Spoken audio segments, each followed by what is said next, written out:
et le discours qu'ils n'ont pas déposé.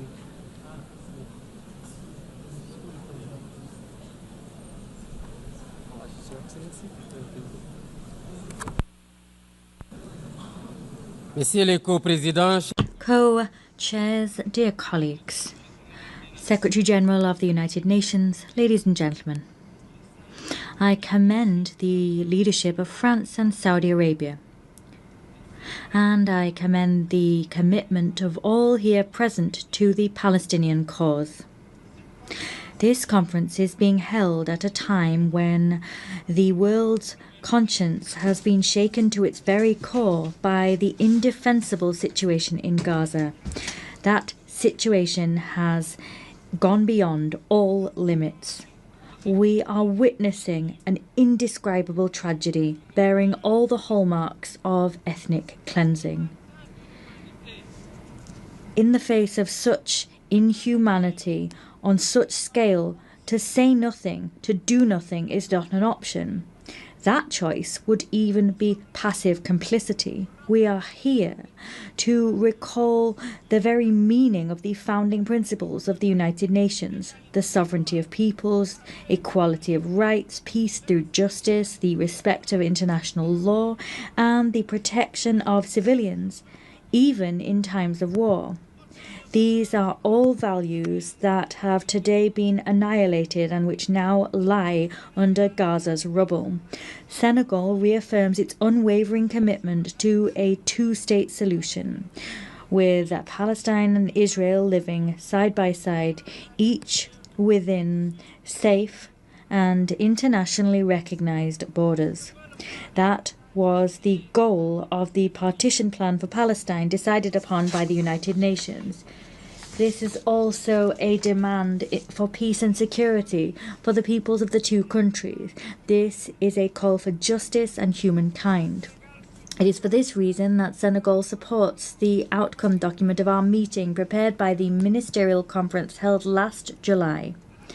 My country at that conference co-chaired the round table on compliance with international law. To make a difference, we must together send out a clear message. The occupation must cease.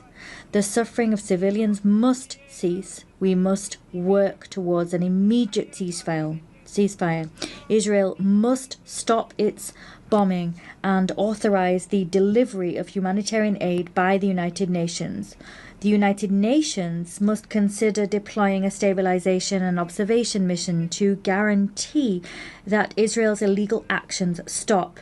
In brief, the promise of two states must finally be fulfilled. In this connection, I commend the recent adoption by the UN General Assembly of a resolution for a peaceful two-state solution that was adopted by an overwhelming majority. The Senegal also commends the historic decision taken by countries that have today decided to recognize the state of Palestine. As chair of the Committee on the Exercise of the Inalienable Rights of the Palestinian People, Senegal will continue to get on board with any initiative aimed at fostering the return of a lasting peace to Palestinian lands. I appeal here to the world's conscience. Here, we're not looking to pit one side against another or to choose between them. But what we're looking to do here is to defend life, to ensure the voice of reason and law can ring out, and to preserve what makes our common humanity, that is, our capacity for empathy, justice, and solidarity. It is time to take tangible measures to create a viable Palestinian state. I thank you.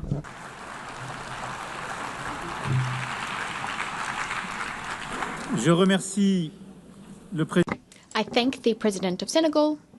I now give the floor to the Sovereign Prince of Monaco.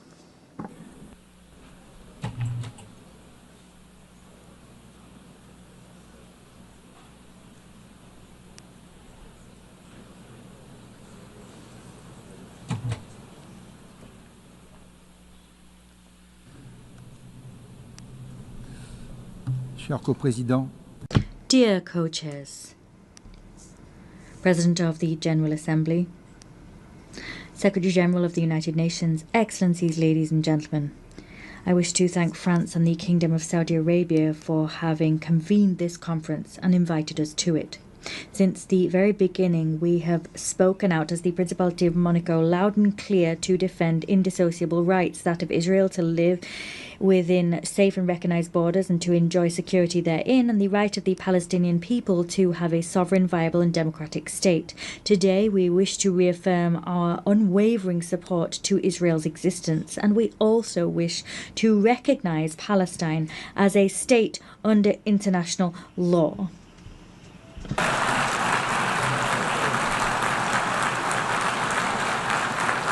That is what I'm doing here before you now.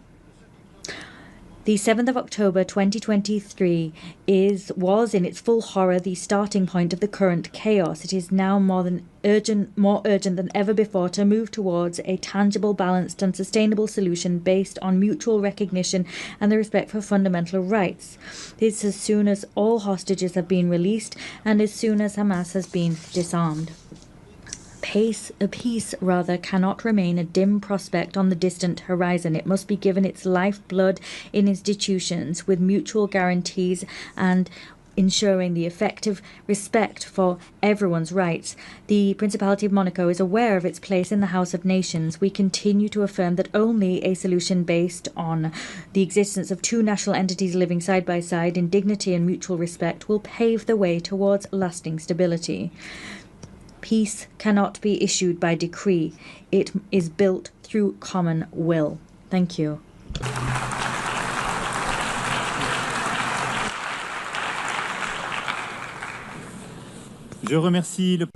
I thank the Sovereign Prince of Monaco. I give the floor to Prince Faisal bin Al Saud.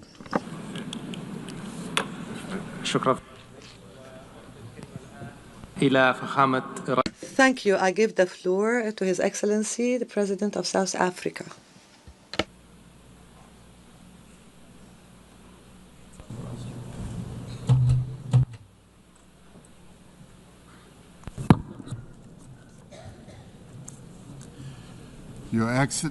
Your Excellencies, would like to thank France and the Kingdom of Saudi Arabia for convening this very crucial conference.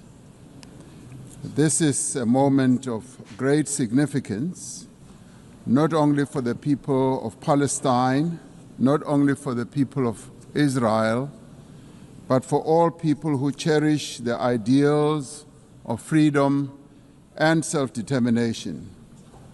Shortly after the United Nations was created, the General Assembly adopted Resolution 181, which recommended the creation of two states, Israel and Palestine.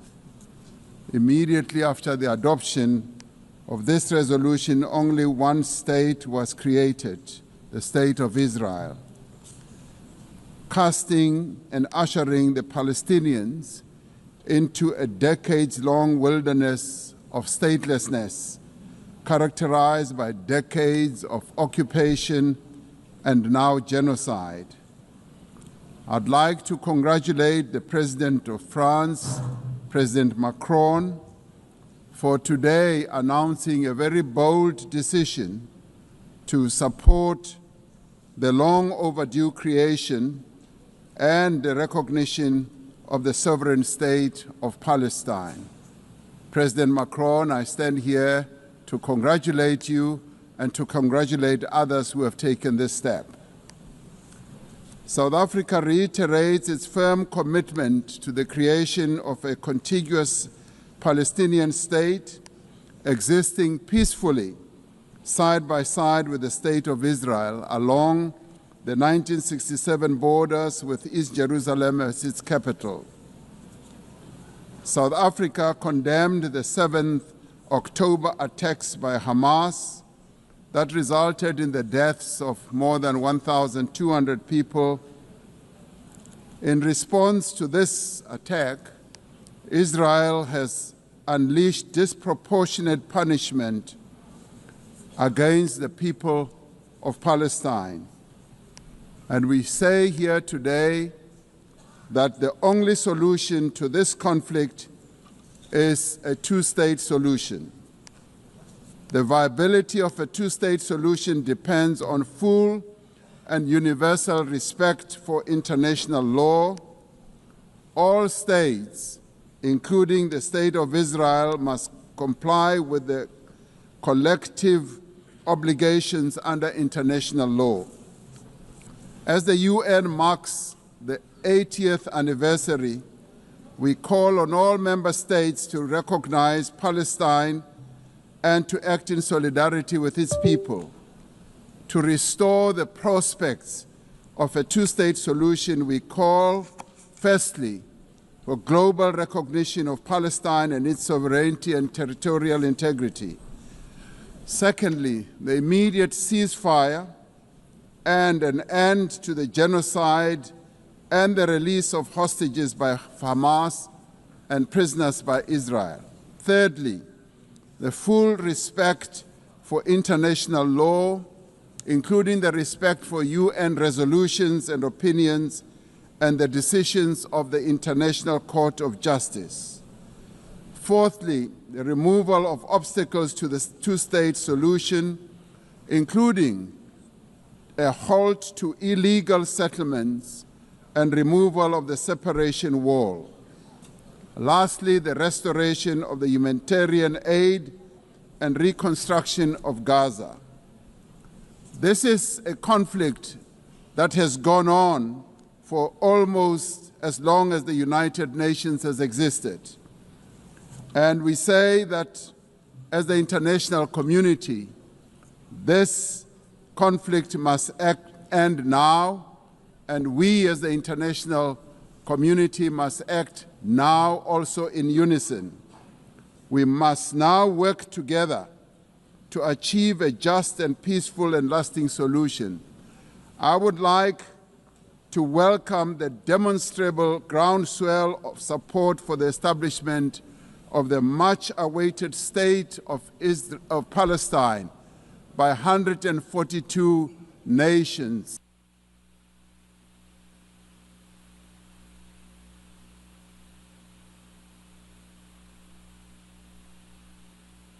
The speaker's microphone has been cut off.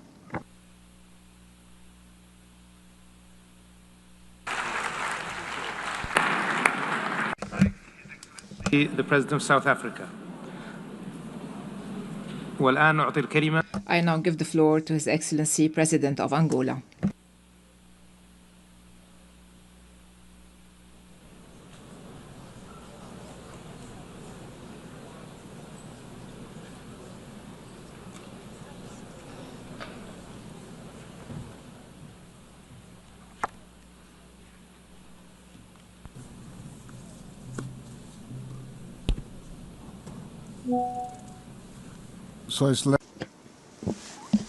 Your Excellency Emmanuel Macron, President of the French Republic, Your Excellency Sheikh Faisal Al Saud, Minister of Foreign Affairs of the Kingdom of Saudi Arabia, co-chairs of this special session, Excellencies, I would like to welcome the holding of this important international conference, which confirms the commitment of the United Nations member states to the urgent search for a peaceful, just and lasting solution to one of the most complex conflicts on the planet and the oldest in the Middle East.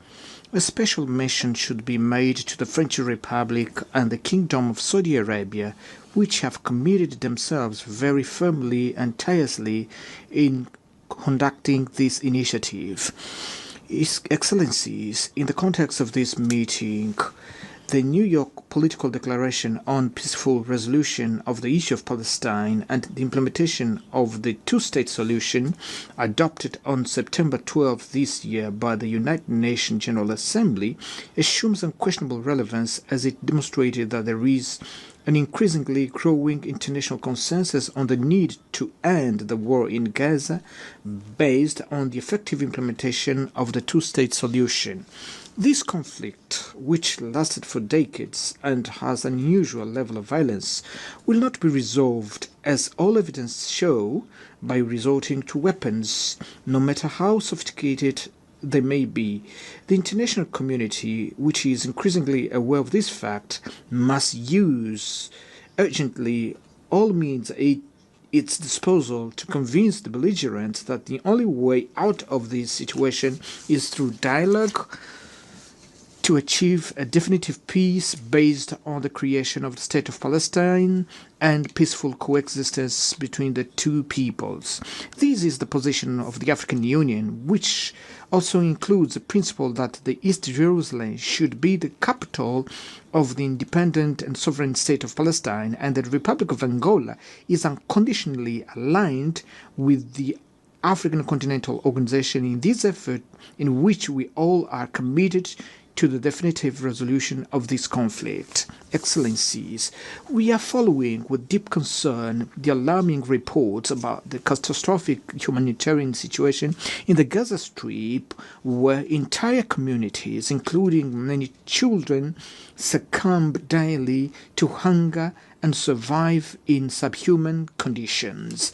Africa in general, and the Republic of Angola in particular, we have a firm position of condemnation of terrorism in all its forms and manifestations, and within this principle we condemned the action that results in the death and kidnapping of a large number of people in Israel by Hamas. Therefore, we demand their urgent and unconditional release as a step towards creating the necessary condition for dialogue. Along with our equivocal condemnation of this act of deliberate violence perpetrated against Israel civilian by Hamas, we also repudiate the disproportionate reaction of the State of Israel with the use of fighter jets, bombers, tanks, and heavily artillery against not conventional army, but against defenseless civilian population of Palestine, journalists, medical personnel, employees of United Nations and humanitarian organization agencies under the pretext of persecuting Hamas. We also condemned the instrumentalization of humanitarian assistance as a weapon of war due to its profoundly inhuman and difficult to justify. In the face of this tragedy, it is urgent that we call for an immediate suspension of measures that obstruct and jeopardize the fundamental rights of population of Palestine, including the right to life, medical care, and food. We view with great concern these acts of war carried out selectively by Israel in several countries in the region, in total disregard for the norms of international law and principles and values of the United Nations charters, that do not produce other effect than lead to the resurgence of tensions and instability in the Middle East by destroying the prospect of resolving the conflict through dialogue and negotiations. Excellencies, the Republic of Angola, in an act of coherence and historic anticipation, formally recognize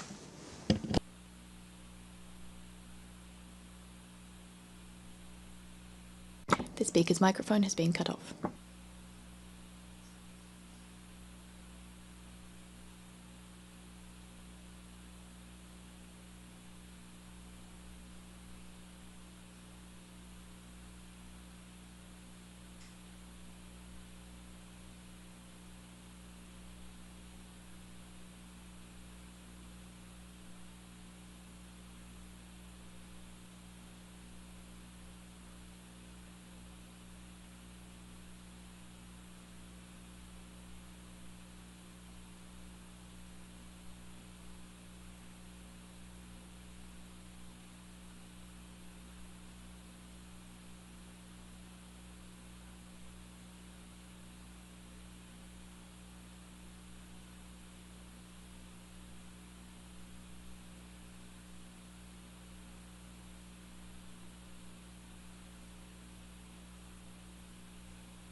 I thank His Excellency, President of Angola, and I now give the floor to the Prime Minister of Australia.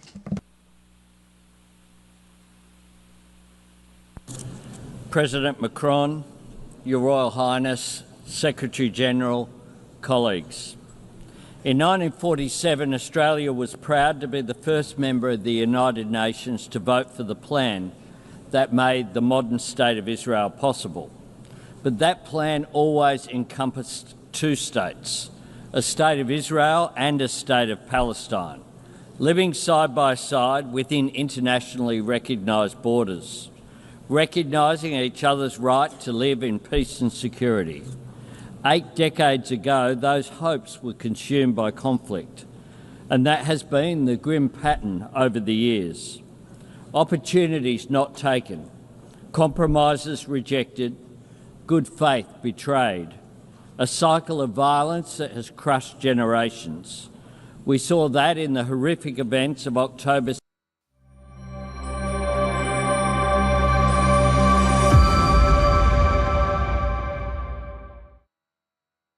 Statements at a reasonable pace so that interpretation into the other official languages may be provided properly. I would also like to draw your attention to the decision taken by the Assembly at previous sessions, namely that the practice of expressing congratulations inside the Assembly Hall after speech has been delivered is strongly discouraged. After delivering their statements from the rostrum, speakers are invited to exit the hall through room JA200, located behind the podium, before returning to their seats. May I take it that the Assembly agrees to proceed in this manner? It's so decided. Finally, I should like to draw the attention of Member States that during the general debate, official photographers are in the room and will take official photographs of all speakers by the Department of Global Communications. Members interested in obtaining these photographs are requested to contact the Photo Library of the United Nations. By this, the Assembly will hear an address by His Excellency Luiz Inácio Lula da Silva, President of the Federative Republic of Brazil. I request the protocol to escort His Excellency and invite him to address the Assembly.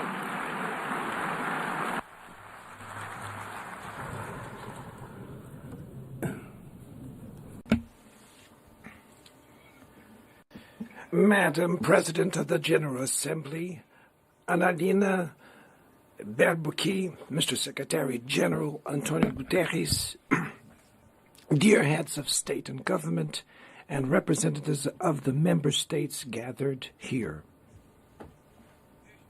This should be a time to celebrate the United Nations.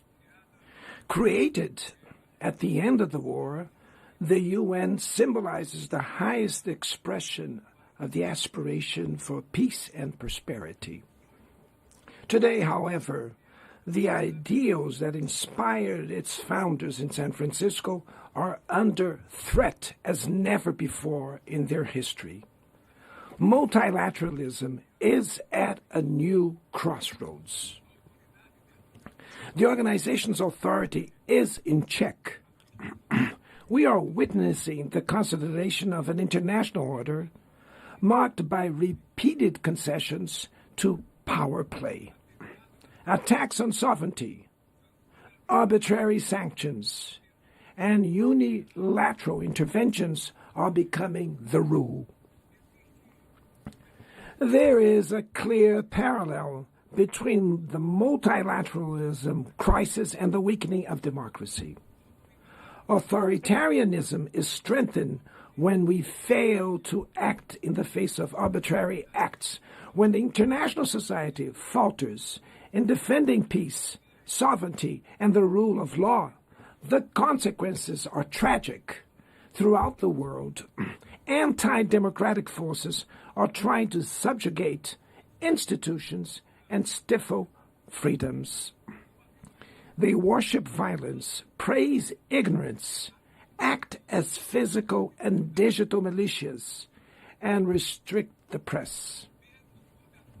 Even under an unprecedented attack, Brazil chose to resist and defend its democracy, regained 40 years ago by its people after 2 decades of dictatorial governments.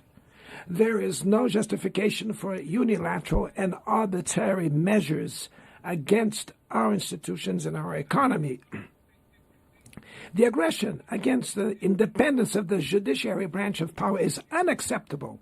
This interference in domestic affairs is aided by a subservient far right who is nostalgic of past hegemonies.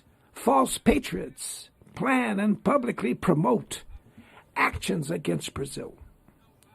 Peace cannot be achieved with impunity.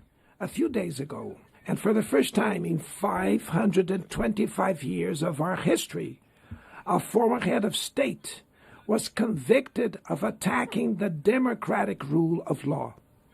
He was investigated, indicted, trialed, and held accountable for his actions in a meticulous process. He has the right to defend himself was secured, a prerogative that dictatorships deny to their victims. Before the eyes of the world, Brazil sent a message to all aspiring autocrats and those who support them. Our democracy, our sovereignty are non-negotiable.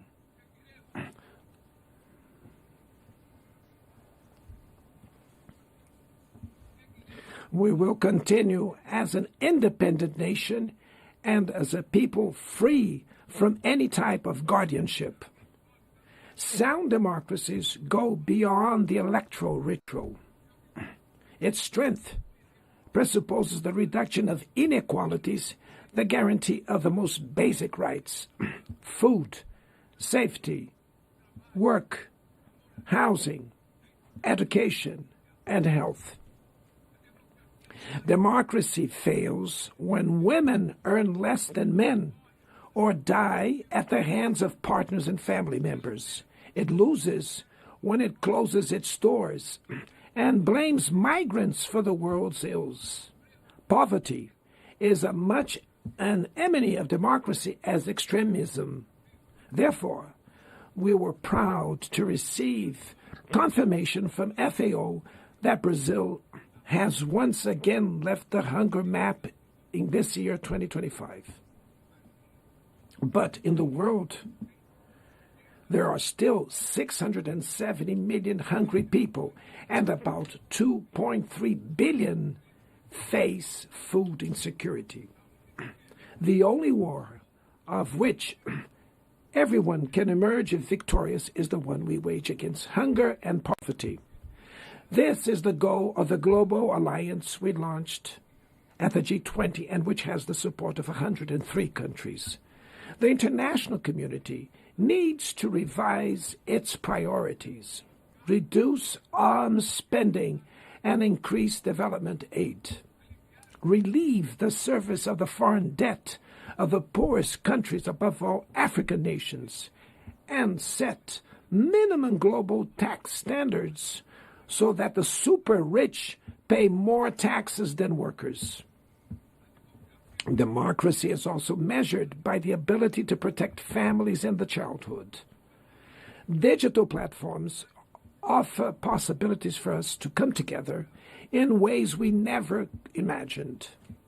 But they have been used for sowing intolerance, misogyny, xenophobia, and misinformation. The internet cannot be a land of lawlessness. It's up to governments to protect the most vulnerable. Regulating does not mean restraining freedom of expression. It's about ensuring that what is already illegal in the real world is treated the way in the virtual environment. Attacks on regulation serve to cover up hidden interests and provide shelter for crimes such as fraud, human trafficking, pedophilia, and attacks against democracy. The Brazilian parliament was right to rush to address this issue. Last week, I proudly enacted one of the world's most advanced laws for the protection of children and adolescents in the digital environment. Also, we sent draft bills to the National Congress to foster competition in digital markets and to encourage the installation of sustainable data centers.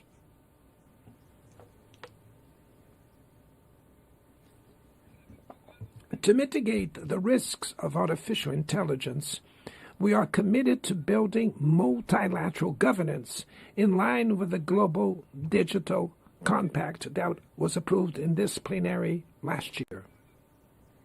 Ladies and gentlemen, Your Excellencies, in Latin America and the Caribbean, we are experiencing a time of growing polarization and instability.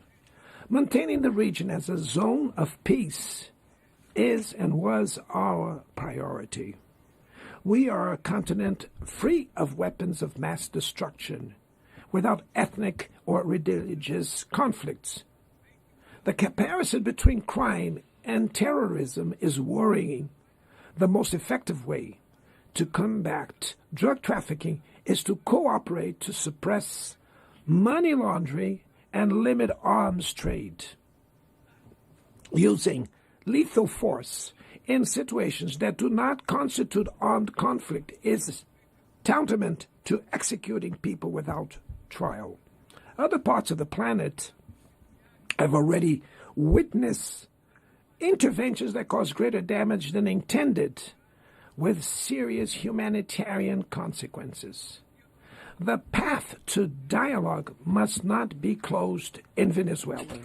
Haiti has the right to a violence-free future, and it is unacceptable that Cuba be listed as a country that sponsors terrorism. In the conflict in Ukraine,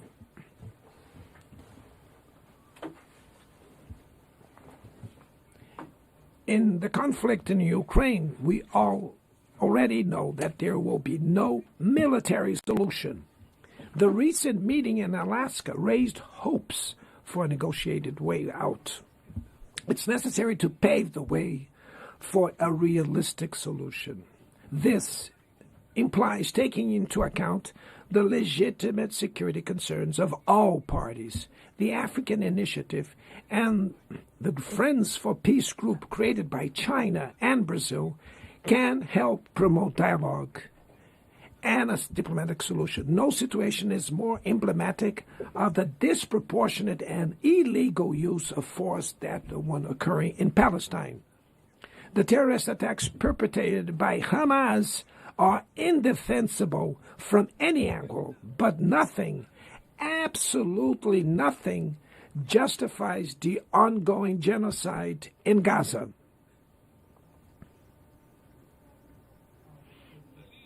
There, under tons of rubble, are buried tens of thousands of innocent women and children. There, we can see that international humanitarian law and the myth of ethical exceptionalism of the West are also being buried there. This massacre would not have happened without the complicity of those who could have prevented it. In Gaza, hunger is used as a weapon of war, and the forced displacement of populations goes on unpunished. I express my admirations to the Jews who, inside and outside Israel, oppose this collective punishment. The Palestinian people are at risk of disappearing. They will only survive with an independent state integrated to the international community. This is the solution defended by more than 150 UN members, reaffirmed yesterday here in this very plenary, but bared by a single veto. It is regrettable that President Mahmoud Abbas was prevented by the host country of occupying the Palestinian bench at this historical moment.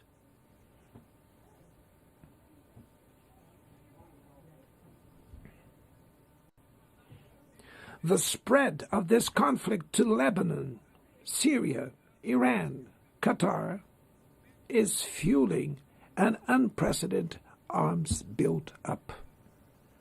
Madam President, bombs and nuclear weapons will not protect us from the climate crisis. The year of 24 was the warmest already registered. COP30 in the city of Belém, Brazil, will the COP of truth. It will be the time for world leaders to prove the seriousness of their commitment to the planet. Without a complete picture of the NDC's nationally determined contributions, we were walking blindfolded towards the abyss. Brazil has committed to reducing its emissions by 59% and 67%, covering all greenhouse gases and all sectors of the economy. Developing nations face climate change while grappling with other challenges. Meanwhile, rich countries enjoy a standard of living reached at the expense of 200 years of greenhouse gas emissions, demanding greater ambition and greater access to resources and technology. It's not a matter of charity, but of justice. The race for critical minerals essential for energy transition cannot reproduce the predatory and asymmetrical logic that has characterized recent centuries. In Belém City, the world will learn about the reality of the Amazon. Brazil has already reduced deforestation by half in the region in the last 2 years. Eradicating it requires ensuring decent living conditions for its millions of inhabitants. Promoting sustainable development is the objective of the Tropical Forest Forever facility, which Brazil intends to launch to compensate countries that keep their forests standing. But the time has come to move from the negotiation phase to the implementation stage. The world owes a lot to the regime created by the Climate Convention. Climate change needs to be brought to the heart of the UN so that it gets the attention it deserves. A council linked to the General Assembly with the power and legitimacy to monitor commitments provide coherence to climate action. This is a fundamental step towards a broader reform of the organization, which would also include an expanded Security Council in the 2 member categories. Few areas have worsened as much as the multilateral trading system.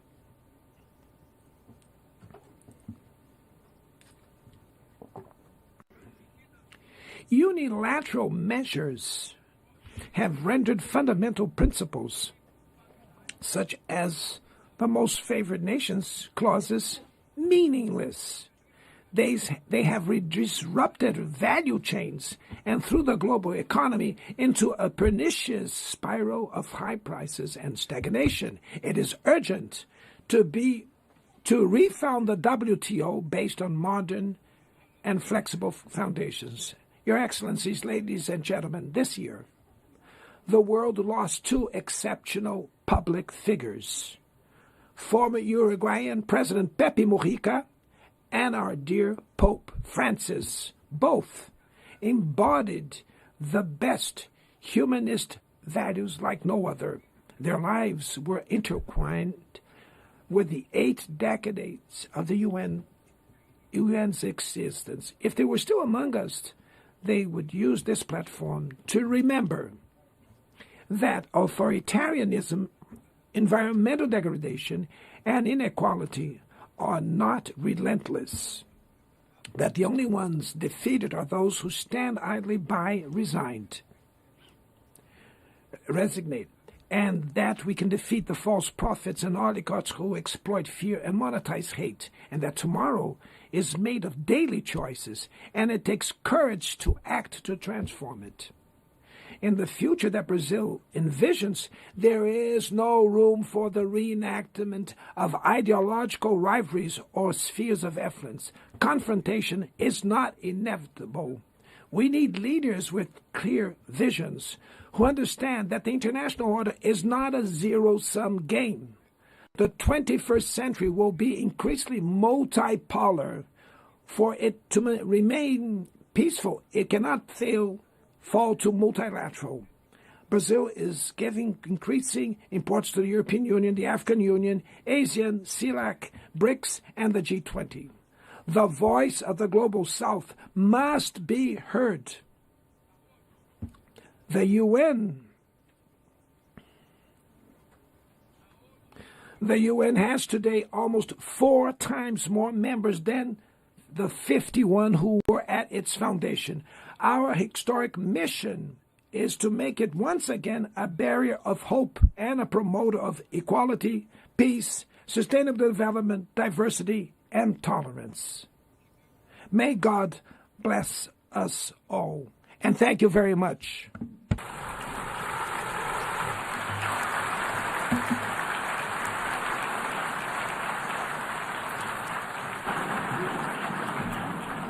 On behalf of the Assembly, I wish to thank the President of the Federative Republic of Brazil,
the Assembly will hear an address by His Excellency Donald Trump, President of the United States of America.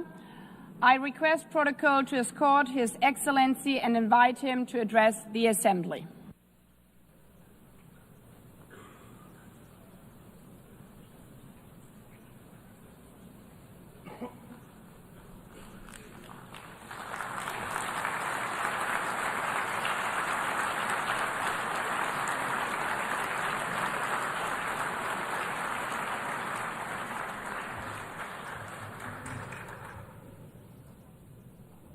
Thank you very much.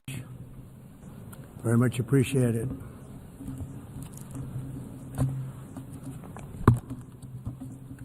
And I don't mind making this speech without a teleprompter, because the teleprompter is not working. I feel very happy to be up here with you nevertheless, and that way you speak more from the heart. I can only say that whoever's operating this teleprompter is in big trouble.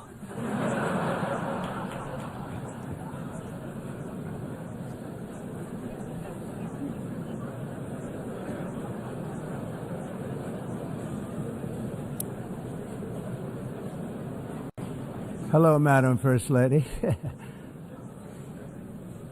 Thank you very much for being here.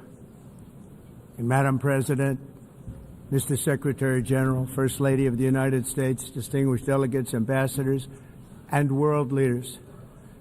6 years have passed since I last stood in this grand hall and addressed a world that was prosperous and at peace in my first term. Since that day, the guns of war have shattered the peace I forged on 2 continents.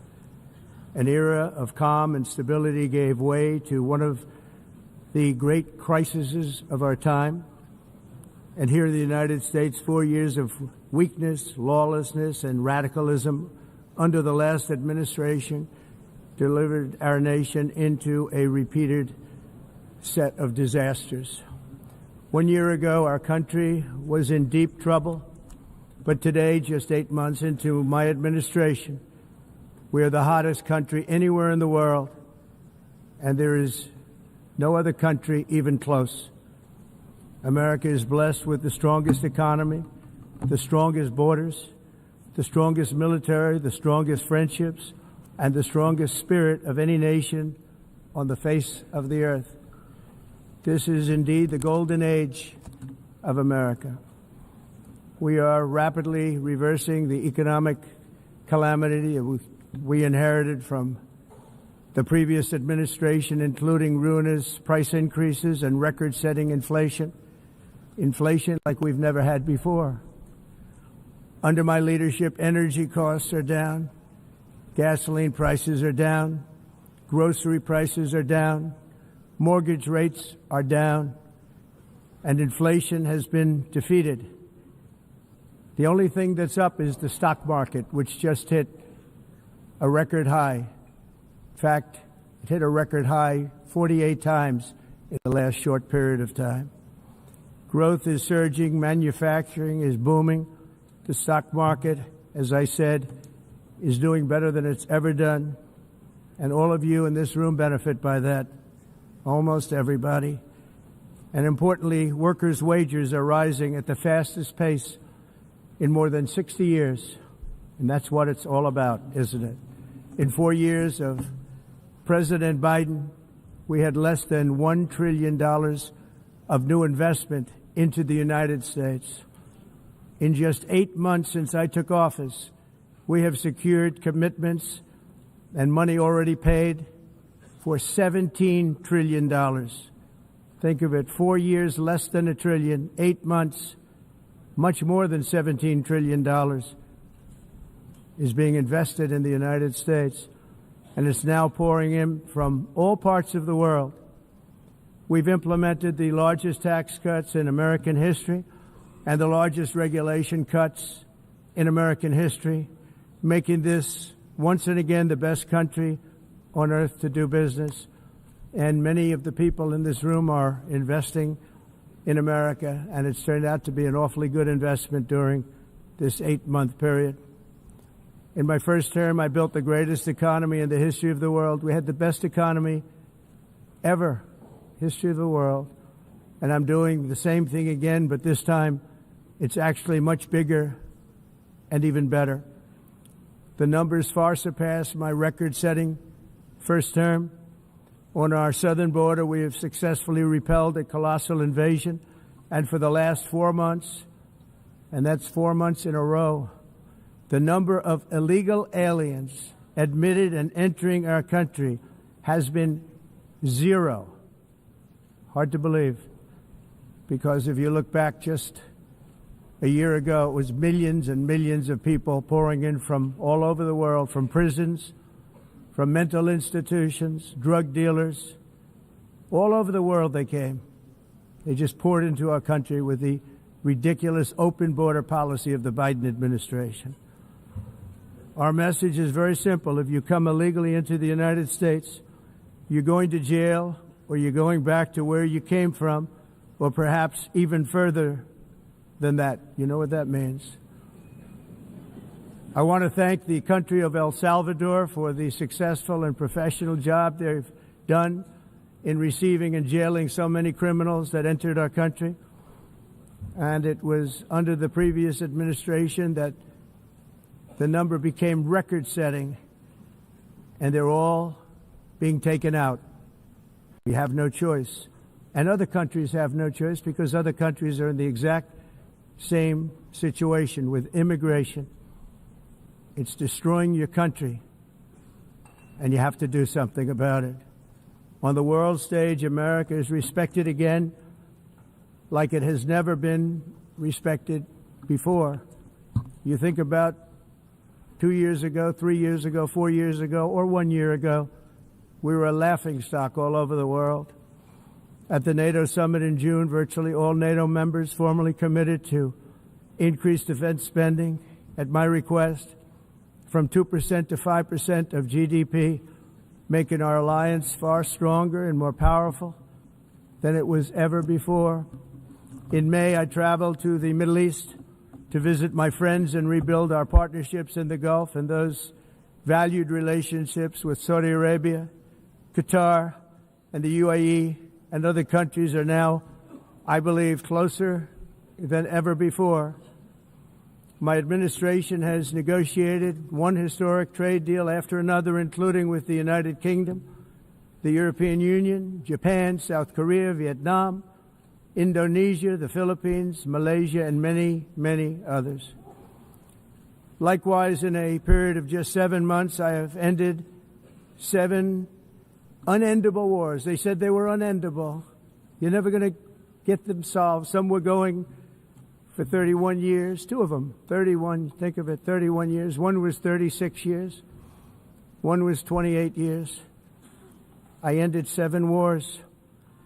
And in all cases, they were raging with countless thousands of people being killed. This includes Cambodia and Thailand, Kosovo and Serbia, the Congo and Rwanda, a vicious, violent war that was, Pakistan and India, Israel and Iran, Egypt and Ethiopia, and Armenia and Azerbaijan. It included all of them. No president or prime minister, and for that matter, no other country has ever done anything close to that. And I did it in just 7 months. It's never happened before. There's never been anything like that. I'm very honored to have done it. It's too bad that I had to do these things instead of the United Nations doing them. And sadly, in all cases, the United Nations did not even try to help in any of them. I ended 7 wars, dealt with the leaders of each and every one of these countries, and never even received a phone call from the United Nations offering to help in finalizing the deal. All I got from the United Nations was an escalator that on the way up stopped right in the middle. If the First Lady wasn't in great shape, she would have fallen. But she's in great shape. We're both in good shape. We both stood. And then a teleprompter that didn't work. These are the 2 things I got from the United Nations, a bad escalator and a bad teleprompter. Thank you very much. And by the way, it's working now. It just went on. Thank you. I think I should just do it the other way. It's easier. Thank you very much. I didn't think of it at the time because I was too busy working to save millions of lives. That is the saving and stopping of these wars. But later I realized that the United Nations wasn't there for us. They weren't there. I thought of it really after the fact, not during these negotiations, which were not easy. That being the case, what is the purpose of the United Nations? The UN has such tremendous potential. I've always said it. It has such tremendous, tremendous potential. But it's not even coming close to living up to that potential.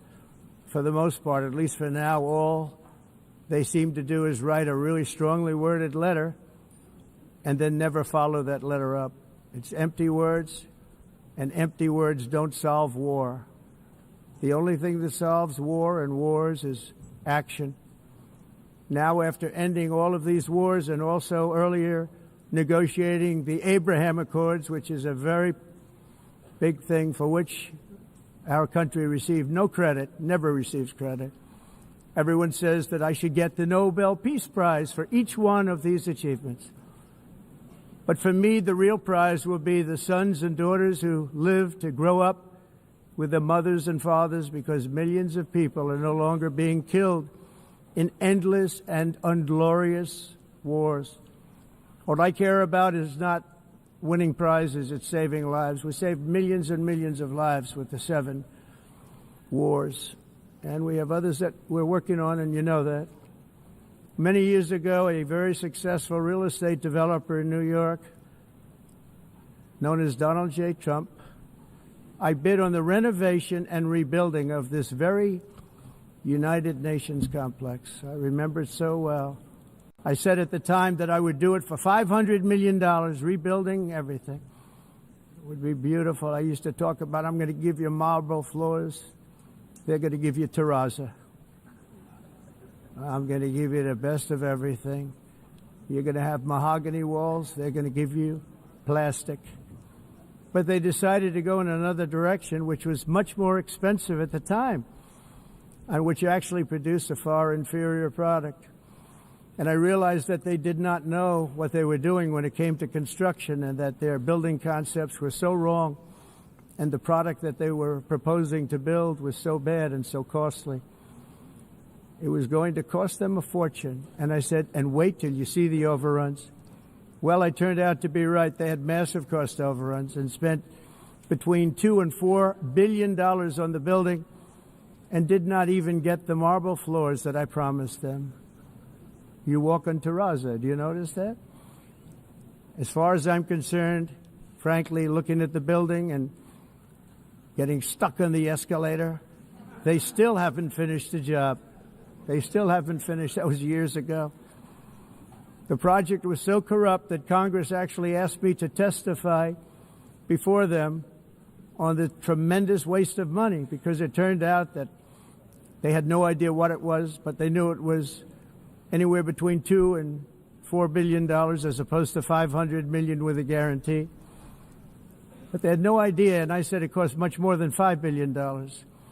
Unfortunately, many things in the United Nations are happening just like that, but on an even much bigger scale, much, much bigger.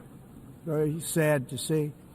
Whether the UN can manage to play a productive role, I've come here today to offer the hand of American leadership and friendship to any nation in this assembly that is willing to join us in forging a safer, more prosperous world.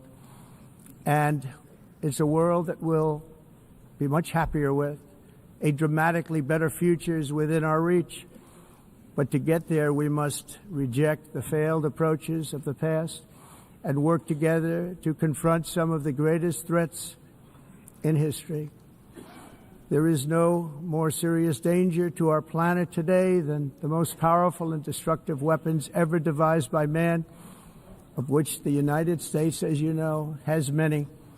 Just as I did in my first term, I've made containing these threats a top priority, starting with the nation of Iran. My position is very simple. The world's #1 sponsor of terror can never be allowed to possess the most dangerous weapon. That's why shortly after taking office, I sent the so-called Supreme Leader a letter making a generous offer. I extended a pledge of full cooperation in exchange for a suspension of Iran's nuclear program.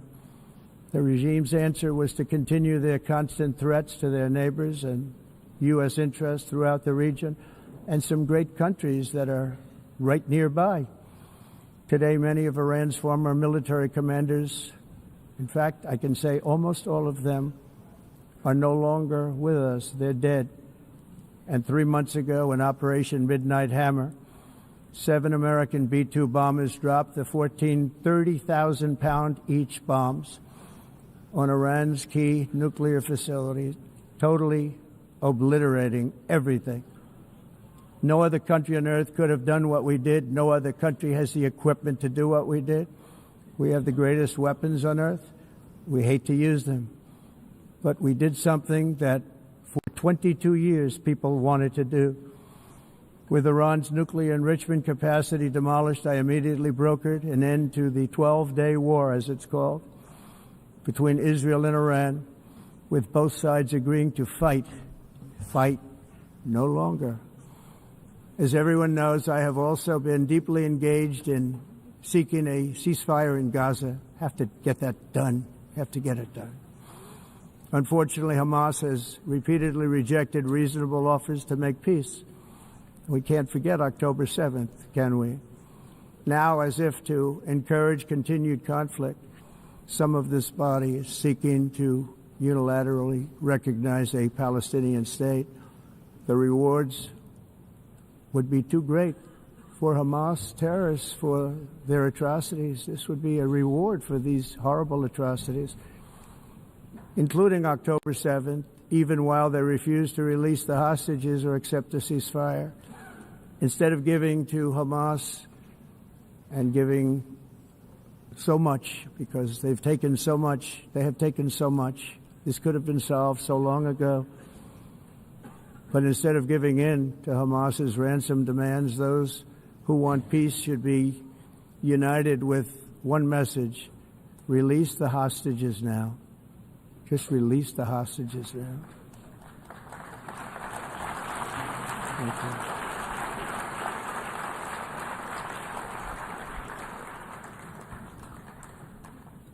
Thank you. As we have got to come together, and we will come together, got to get it done. We have to stop the war in Gaza immediately. We have to stop it. We have to get it done. We have to negotiate. Immediately have to negotiate peace. We got to get the hostages back. We want all 20 back. We don't want 2 and 4. As you know, I got, along with Steve Witkoff and others that helped us, Marco Rubio, we got most of them back. We were involved in all of them. But I always said the last 20 are going to be the hardest, and that's exactly what happened. We have to get them back now. We don't want to get back 2, and then another 2, and then 1, and then 3. Have this process. No, we want them all back, and we want the actually 38 dead bodies back too. Those parents came to me, and they want them back, and they want them back very quickly and very badly, as though they were alive. They want them. They want them every bit as much as if their son or daughter were alive. I've also been working relentlessly, stopping the killing in Ukraine. I thought that would be, of the 7 wars that I stopped, I thought that would be the easiest because of my relationship with President Putin, which had always been a good one. I thought that was going to be the easiest one. But, you know, in war, you never know what's going to happen. There are always lots of surprises, both good and bad. Everyone thought Russia would win this war in 3 days, but it didn't work out that way. It was supposed to be just a quick little skirmish. It's not making Russia look good.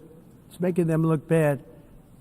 No matter what happens from here on out, this was something that should have taken a matter of days, certainly less than a week. And they've been fighting for 3.5 years and killing anywhere from 5,000 to 7,000 young soldiers, mostly soldiers, on both sides, every single week, from 5,000 to 7,000 dead young people, and some in cities, much smaller numbers, where rockets are shot, where drones are dropped. This war would never have started if I were president. This was a war that should have never happened. It shows you what leadership is, what bad leadership can do to a country. Look what happened to the United States, and look where we are right now in just a short period of time. The only question now is how many more lives will be needlessly lost on both sides. China and India are the primary funders of the ongoing war by continuing to purchase Russian oil. But inexcusably, even NATO countries have not cut off much Russian energy and Russian energy products, which, as you know, I found out about 2 weeks ago, and I wasn't happy. Think of it. They're funding the war against themselves. Who the hell ever heard of that one? In the event that Russia is not ready to make a deal to end the war, then the United States is fully prepared to impose a very strong round of powerful tariffs, which would stop the bloodshed, I believe, very quickly. But for those tariffs to be effective, European nations, all of you are gathered here right now, would have to join us in adopting the exact same measures. I mean, you're much closer to the city. We have an ocean in between. You're right there. And Europe has to step it up. They can't be doing what they're doing. They're buying oil and gas from Russia while they're fighting Russia. It's embarrassing to them, and it was very embarrassing to them when I found out about it, I can tell you that. They have to immediately cease all energy purchases from Russia. Otherwise, we're all wasting a lot of time So I'm ready to discuss this. We're going to discuss it today with the European nations, all gathered here. I'm sure they're thrilled to hear me speak about it, but that's the way it is. I like to speak my mind and speak the truth.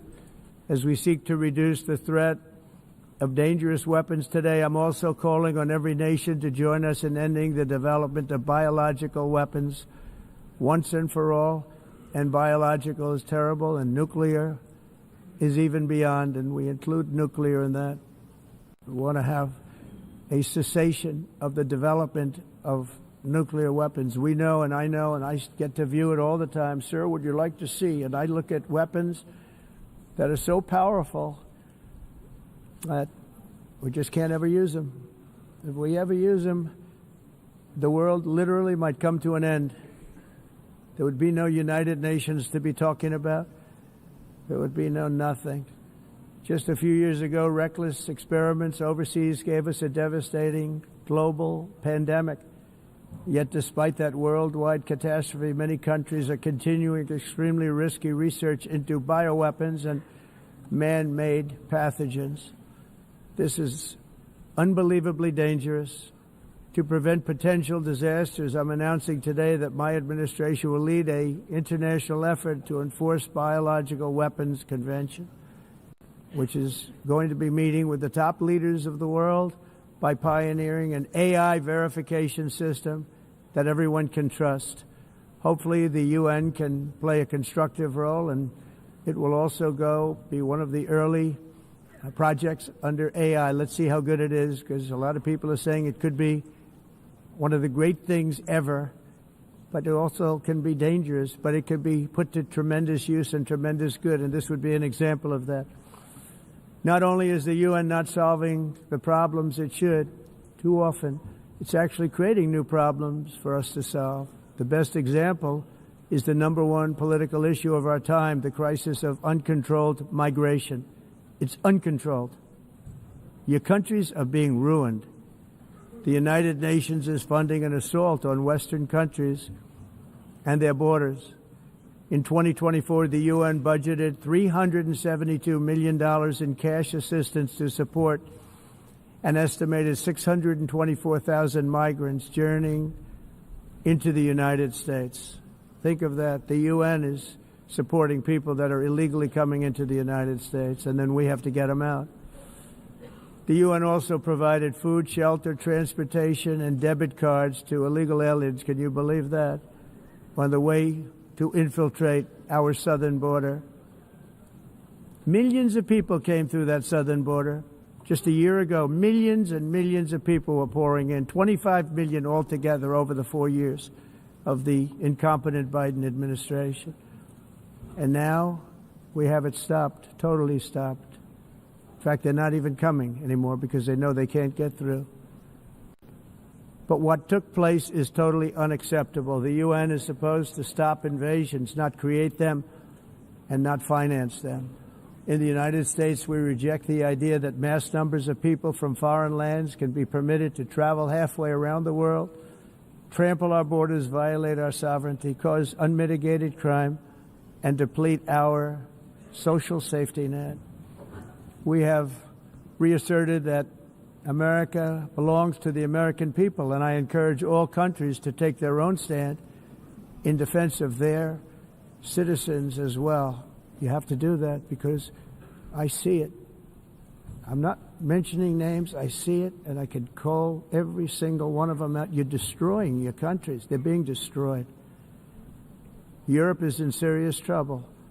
They've been invaded by a force of illegal aliens like nobody's ever seen before. Illegal aliens are pouring into Europe. Nobody is ever, and nobody's doing anything to change it, to get them out. It's not sustainable. And because they choose to be politically correct, they're doing just absolutely nothing about it. And I have to say, I look at London where you have a terrible mayor, terrible, terrible mayor. And it's been so changed, so changed. Now they want to go to Sharia law. But you're in a different country. You can't do that.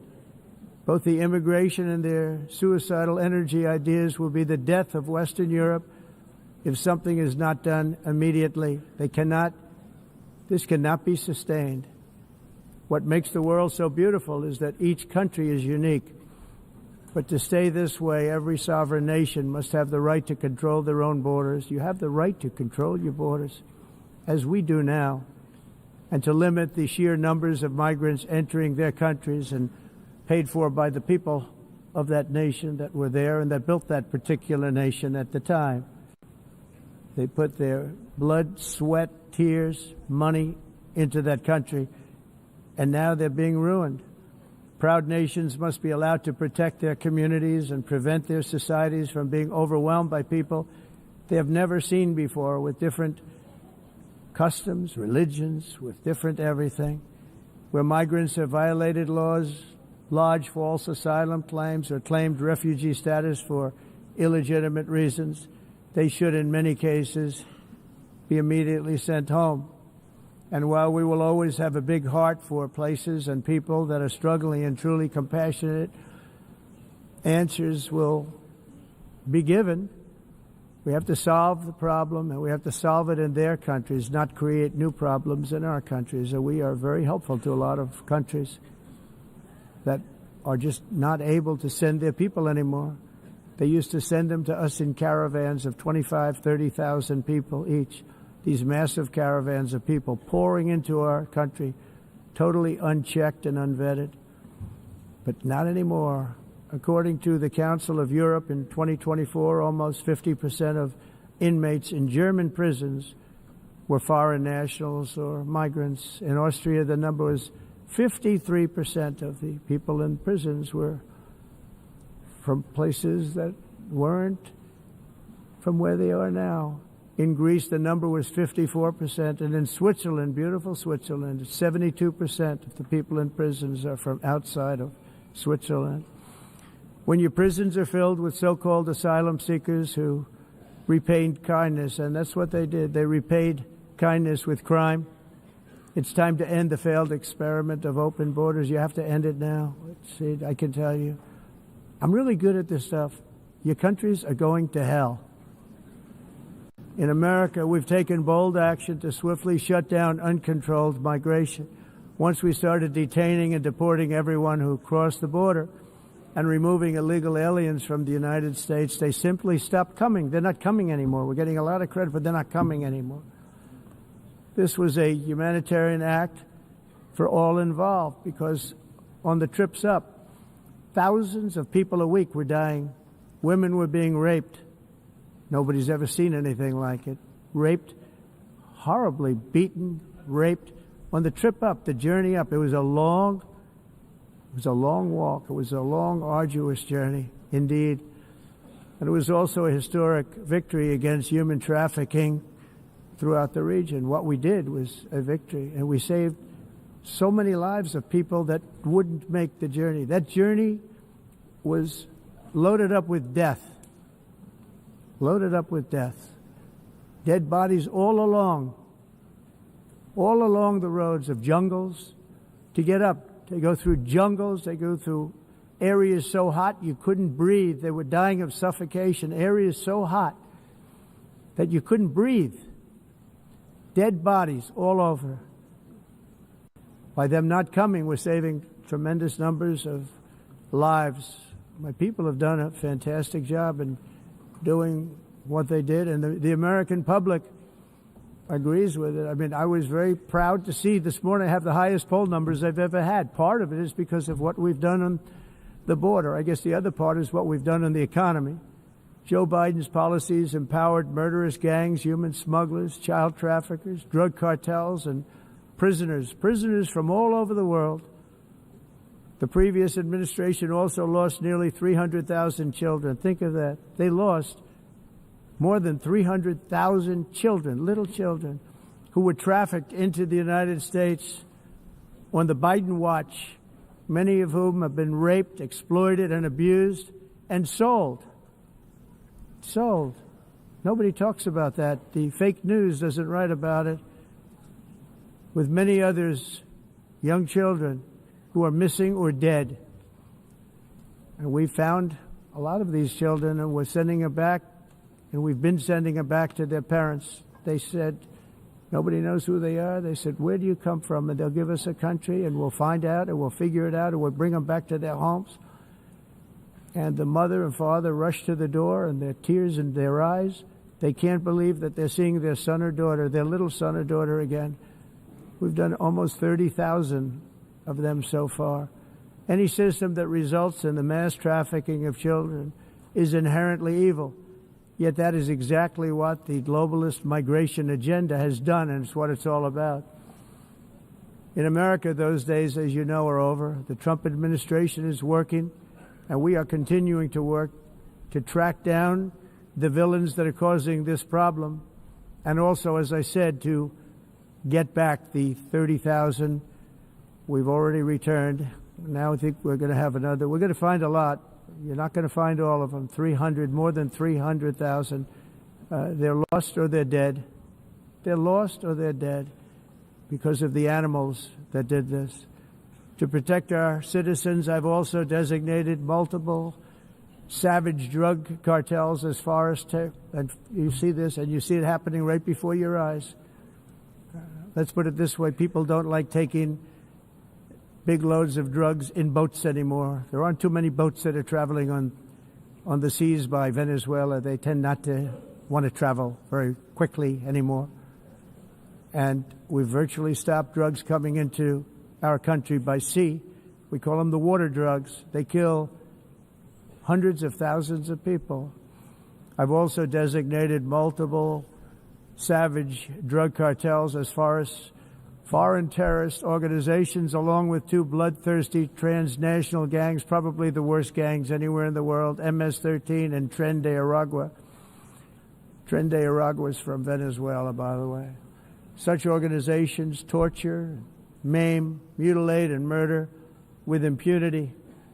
They're the enemies of all humanity. For this reason, we've recently begun using the supreme power of the United States military to destroy Venezuelan terrorists and trafficking networks led by Nicolas Maduro. To every terrorist thug smuggling poisonous drugs into the United States of America, please be warned that we will blow you out of existence. That's what we're doing. We have no choice. Can't let it happen. They're destroying. I believe we lost 300,000 people last year to drugs, 300,000. Fentanyl and other drugs. Each boat that we sink carries drugs that would kill more than 25,000 Americans. We will not let that happen. Energy is another area where the United States is now thriving like never before. We're getting rid of the falsely named renewables. By the way, they're a joke. They don't work. They're too expensive. They're not strong enough to fire up the plants that you need to make your country great.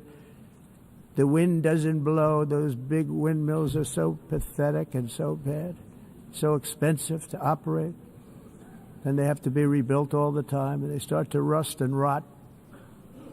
Most expensive energy ever conceived, and it's actually energy. You're supposed to make money with energy, not lose money. You lose money, the governments have to subsidize. You can't put them out without massive subsidies. And most of them are built in China, and I give China a lot of credit. They build them, but they very few wind farms. So why is it that they build them and they send them all over the world, but they barely use them? You know what they use? Coal. They use gas. They use almost anything, but they don't like wind. But they sure as hell like selling the windmills.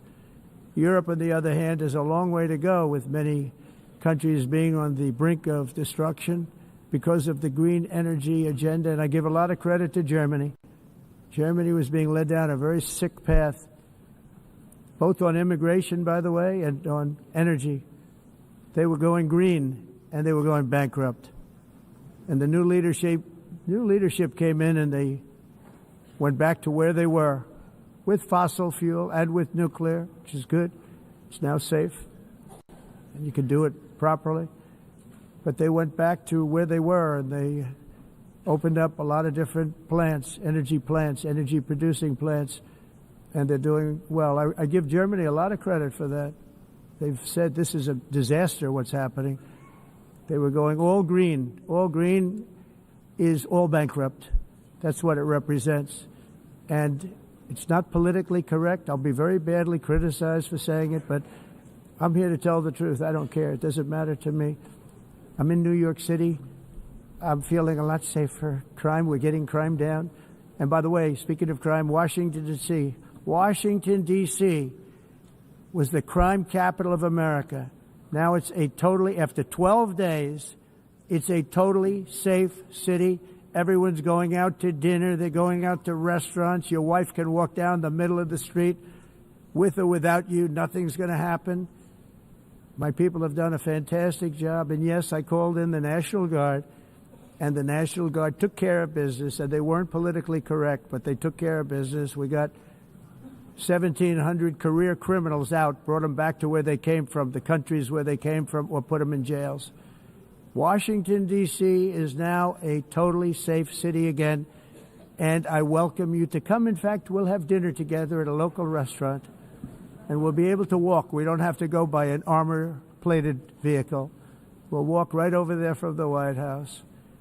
They've given up their powerful edge, a lot of the countries that we're talking about, in oil and gas, such as essentially closing the great North Sea oil. Oh, the North Sea, I know it so well. Aberdeen was the oil capital of Europe, and there's tremendous oil that hasn't been found in the North Sea. Tremendous oil. And I was with the Prime Minister I respect and like a lot, and I said, you're sitting with the greatest asset.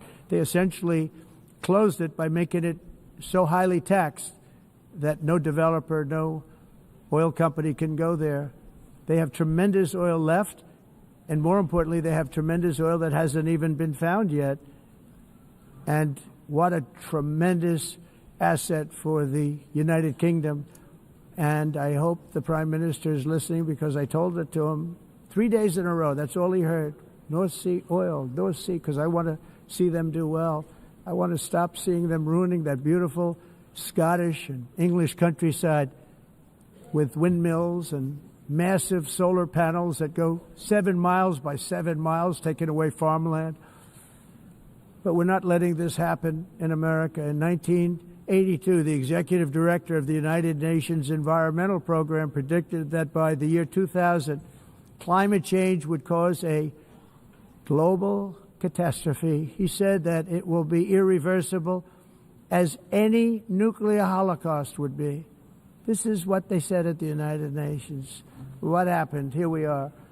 Another UN official stated in 1989 that within a decade, entire nations could be wiped off the map by global warming. Not happening. You know, it used to be global cooling. If you look back years ago in the 1920s and the 1930s, they said, global cooling will kill the world. We have to do something. Then they said global warming will kill the world. But then it started getting cooler, so now they could just call it climate change, because that way they can't miss. It's climate change. Because if it goes higher or lower, whatever the hell happens, there's climate change. It's the greatest con job ever perpetrated on the world, in my opinion. Climate change, no matter what happens, you're involved in that. No more global warming, no more global cooling. All of these predictions made by the United Nations and many others, often for bad reasons, were wrong. They were made by stupid people that have cost their countries fortunes and given those same countries no chance for success. If you don't get away from this green scam, your country is going to fail. And I'm really good at predicting things, you know. They actually said during the campaign they had a hat, the best-selling hat. Trump was right about everything. And I don't say that in a braggadocious way, but it's true. I've been right about everything. And I'm telling you that if you don't get away from the green energy scam, your country is going to fail. And if you don't stop people that you've never seen before, that you have nothing in common with, your country is going to fail. I'm the President of the United States, but I worry about Europe. I love Europe. I love the people of Europe. And I hate to see it being devastated by energy and immigration. This double-tailed monster destroys everything in its wake, and they cannot let that happen any longer. You're doing it because you want to be nice. You want to be politically correct, and you're destroying your heritage. They must take control strongly and immediately of the unmitigated immigration disaster and the fake energy catastrophe before it's too late. The carbon footprint is a hoax made up by people with evil intentions, and they're heading down a path of total destruction. You know, the carbon footprint was a big, big thing a few years ago.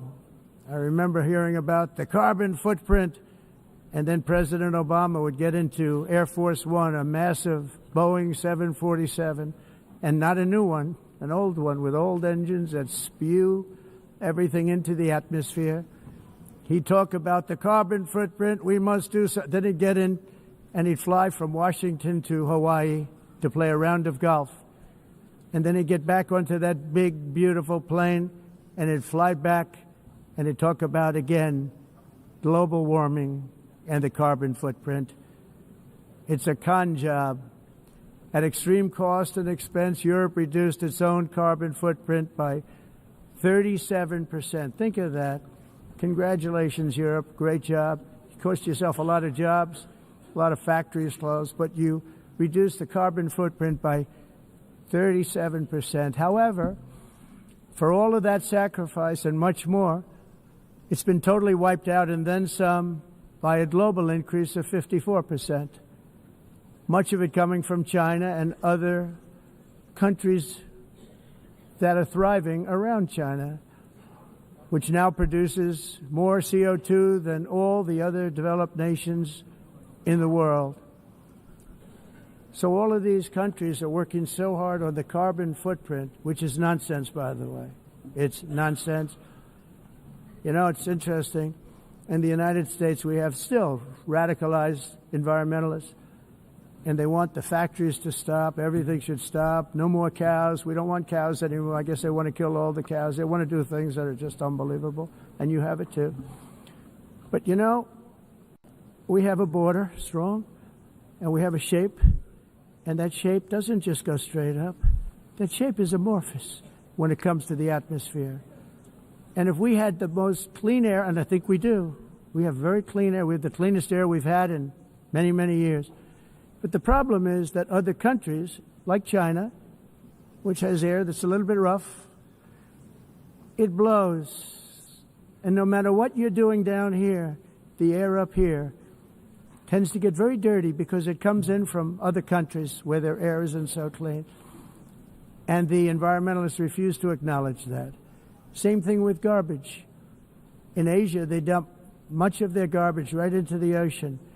And over about a 1 week and 2 week journey, it flows right past Los Angeles. You've seen it. Massive amounts of garbage, almost too much to do anything about, flowing past Los Angeles, past San Francisco, and then somebody will get in trouble because he dropped a cigarette on the beach. The whole thing is crazy. The primary effect of these brutal green energy policies has not been to help the environment, but to redistribute manufacturing and industrial activity from developed countries that follow the insane rules that are put down to polluting countries that break the rules and are making a fortune. They're making a fortune. European electricity bills are now 4 to 5 times more expensive than those in China, and 2 to 3 times higher than the United States. And our bills are coming way down. You probably see that our gasoline prices are way down. You know, we have an expression, drill. Nós reduzimos os custos de energia porque nós faremos, como a expressão, vamos fazer tudo isso, reduzir os custos de energia, e os custos diminuíram nos Estados Unidos. Common to see one. Por exemplo, se você olhar nos países em faturas de energia, nós não mas nós nos Estados Unidos conseguimos usar eles e evitar aumento da temperatura, porque é muito caro também usar nada e ninguém usa. Tudo isso a mudança. Essa agenda mundialista não tem nenhum sentido. Entire societies must be rejected and it must be immediate. That's why in America I withdrew from the fake Paris Climate Accord, where, by the way, America was paying so much more than every country. Others weren't paying. China didn't have to pay until 2030. Russia was given an old standard that was easy to meet, a 1990 standard. But for the United States, we're supposed to pay like $1 trillion. And I said, this is another scam.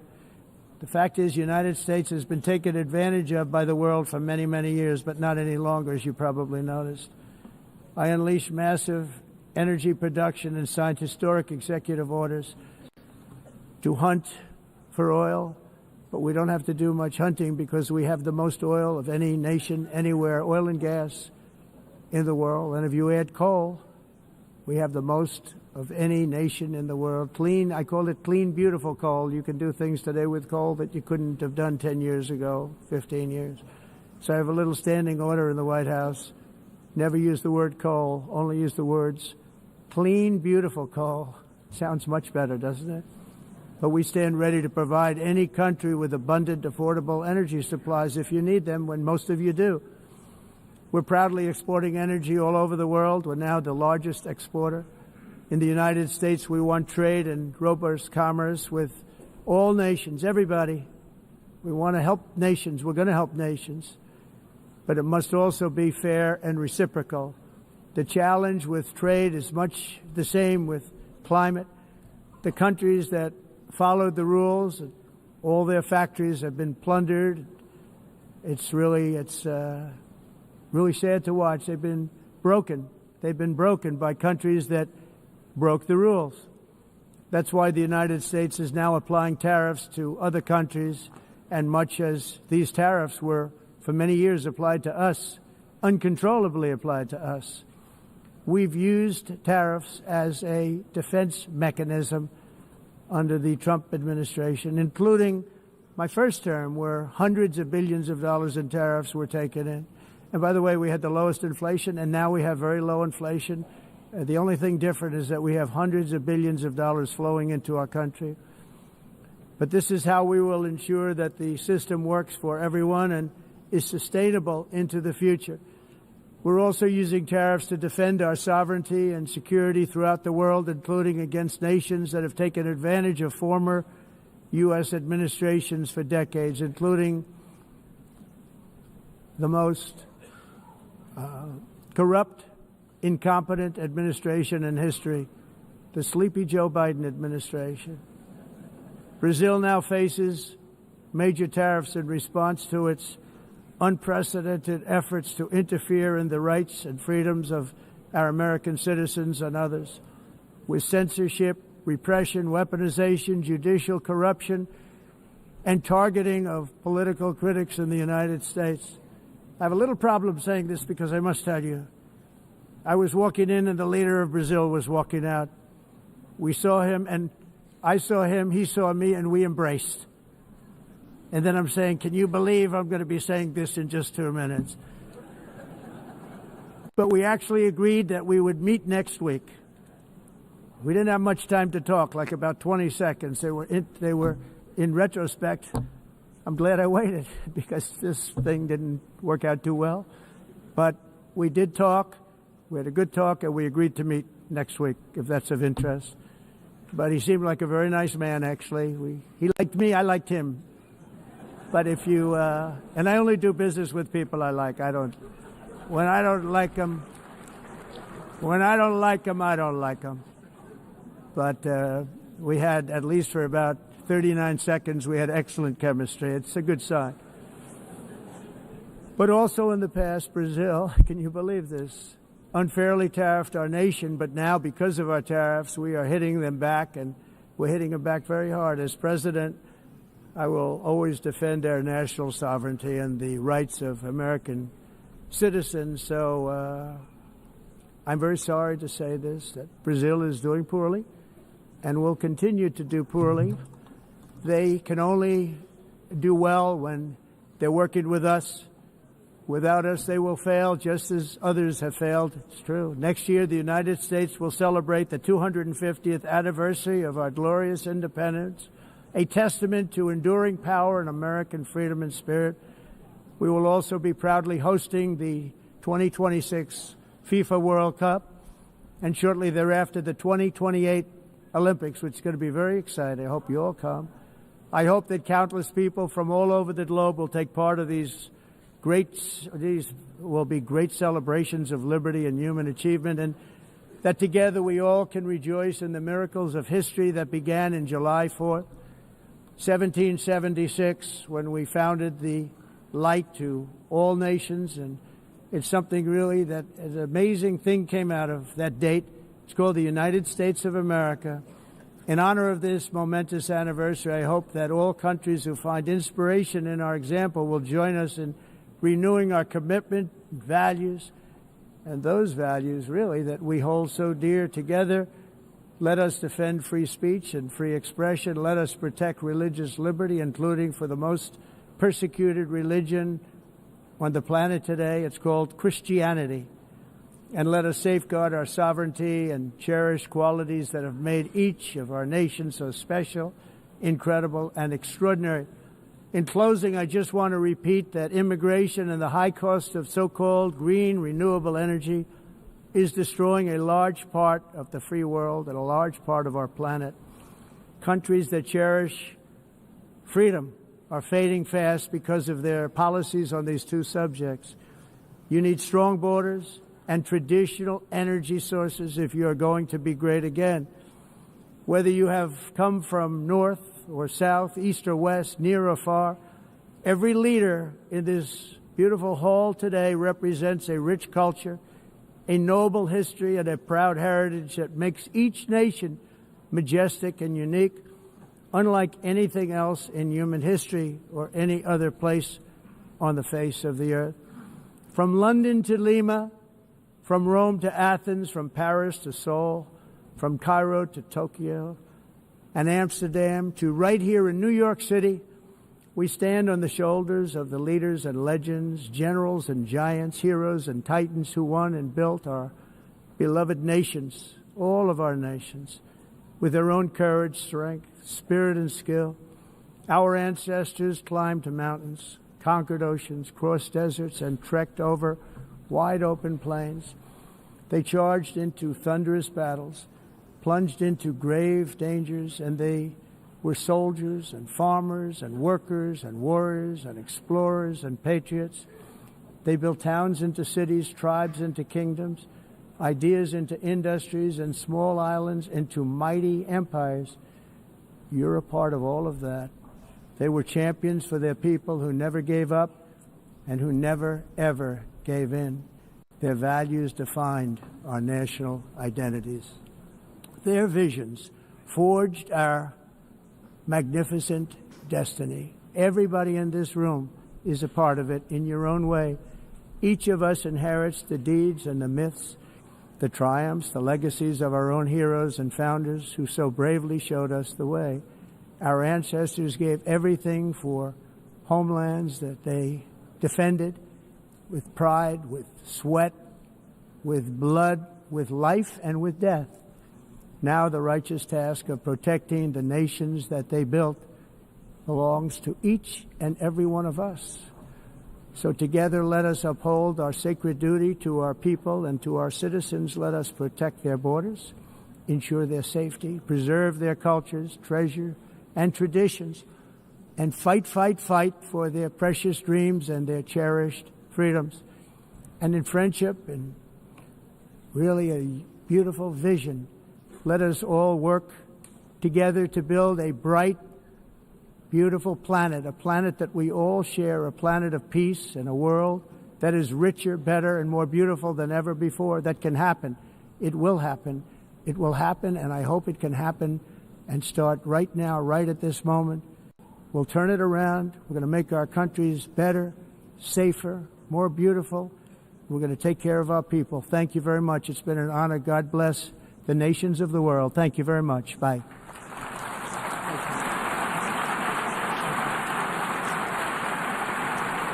Thank you very much.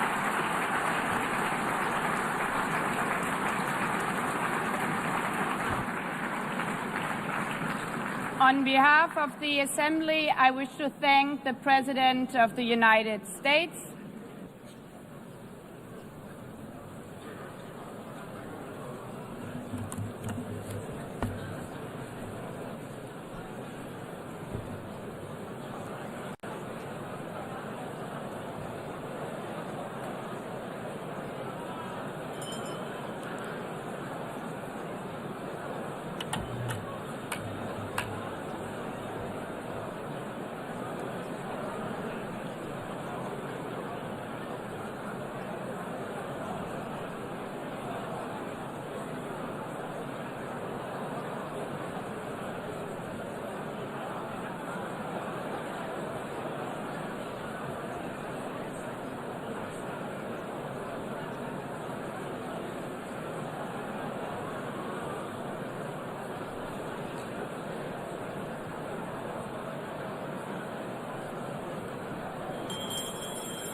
please be seated.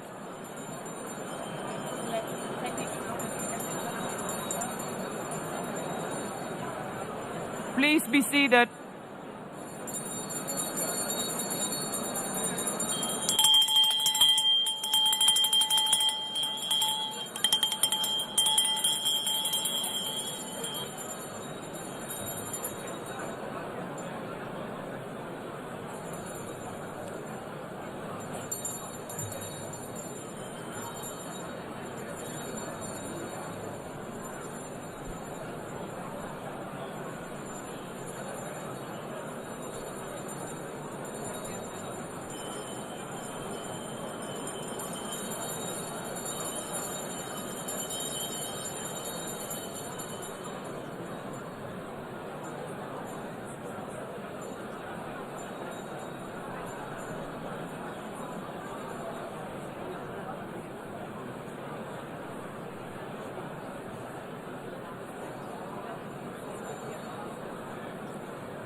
Excellencies, could you please take your seats in due respect to the next speakers?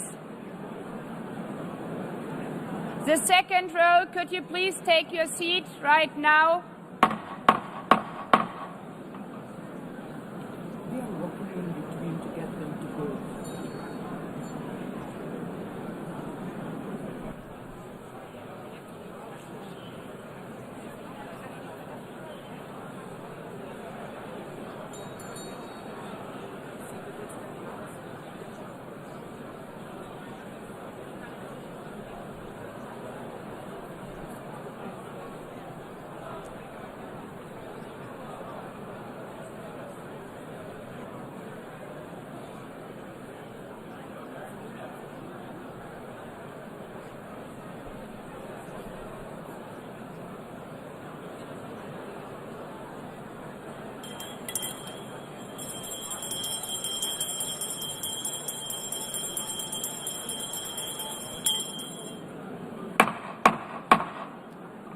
Please take a seat now. With due respect to the next speakers, I would kindly ask you, gentlemen in the left row, please take your seats. We will continue.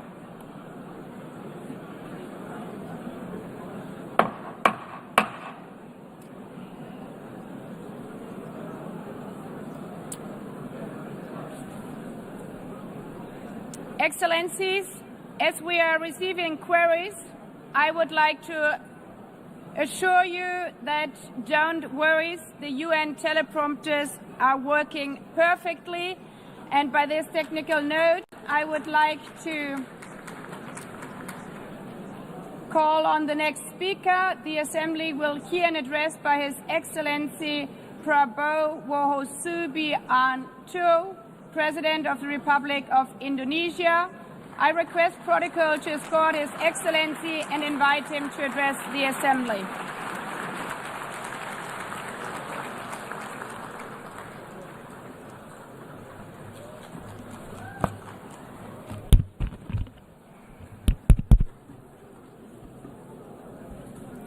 His Excellency Mr. Antonio Guterres, Secretary General of the United Nations, Her Excellency Madame Annalena Baerbock, President of the United Nations General Assembly,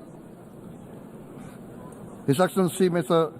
Moses Abelian, Under Secretary General for General Assembly and Management, Excellencies, Heads of States, Heads of Governments, distinguished delegates, ladies and gentlemen. It is indeed a great honor for me to stand in this August General Assembly Hall among leaders and representatives who represent almost all of humanity. We differ in race, religion, and nationality, yet we gather together today as one human family. We are here first and foremost as fellow human beings.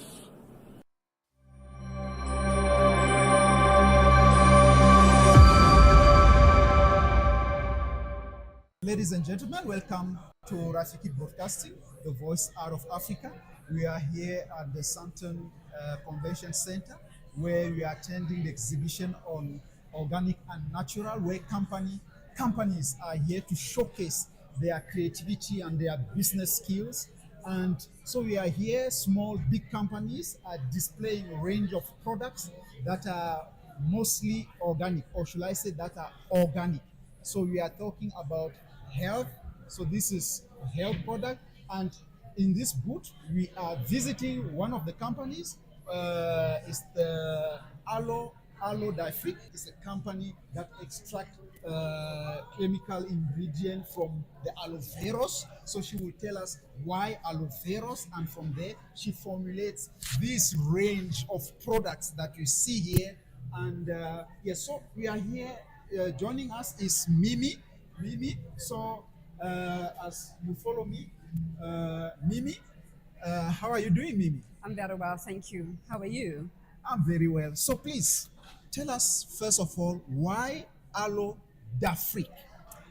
Aloe Freak, it was an intentional name for it because right from the onset, my vision was that this product range must go outside of South Africa. And also it's ideal because it speaks to people that speak French, and it will also be identifiable with anyone in the world. Okay, so all right, so the product name, it's intentional.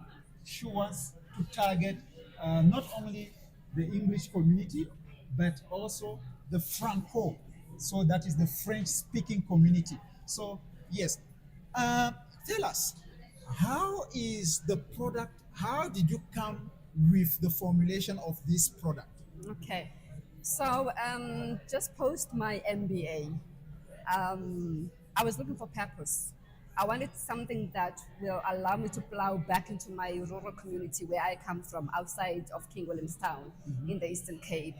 Aloe ferox is indigenous to South Africa. You will not find it anywhere else in the world. And in our communities in the Eastern Cape and some parts of the Western Cape, aloe ferox is available in abundance. And for me, it was about learning from the harvesters, learning from the people that have been in the community that utilize aloe ferox in order to understand what exactly are the properties of this particular plant. In isiXhosa, it is called ikhala. Ikhala, Yes. meaning it is the same as saying aloe ferox.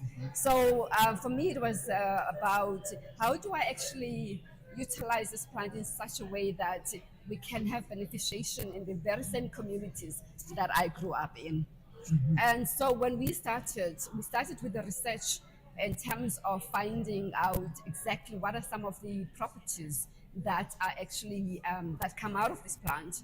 And to my amazement and to the amazement of the manufacturer, when they took it to the laboratory for tests, they were quite amazed. And the response was that this plant has got such high potency. The medicinal purposes that are within this plant are just amazing, way beyond some of the other aloe species that you find elsewhere. Now you might have a question with regards to aloe vera, because a lot of people are familiar with aloe vera. Now aloe vera is not indigenous to South Africa. Yes. That originates from South America. Yes. So for me, it is about utilizing what we have, the goodness of our own indigenous plants. And by the way, it is a protected species, which means in order for you to harvest, you need a permit and you need a license from the Department of Agriculture and Fisheries. Okay. And also you cannot export the raw material because it is protected as an indigenous plant of South Africa. And so when I also started on this journey, I engaged with the DJ from the Department of Agriculture. Yeah. And I was so fortunate that he brought his entire team who were able to explain to us about some of the bio-trade agreements and some of the regulations surrounding the handling, sale, and the harvesting of this particular plant. Okay, so now let's take from there and then dive a bit deeper. So what is it used exactly? What is aloe veros or aloe d'Afrique, the product? What is it used exactly? For which condition will you use or will you need to use it?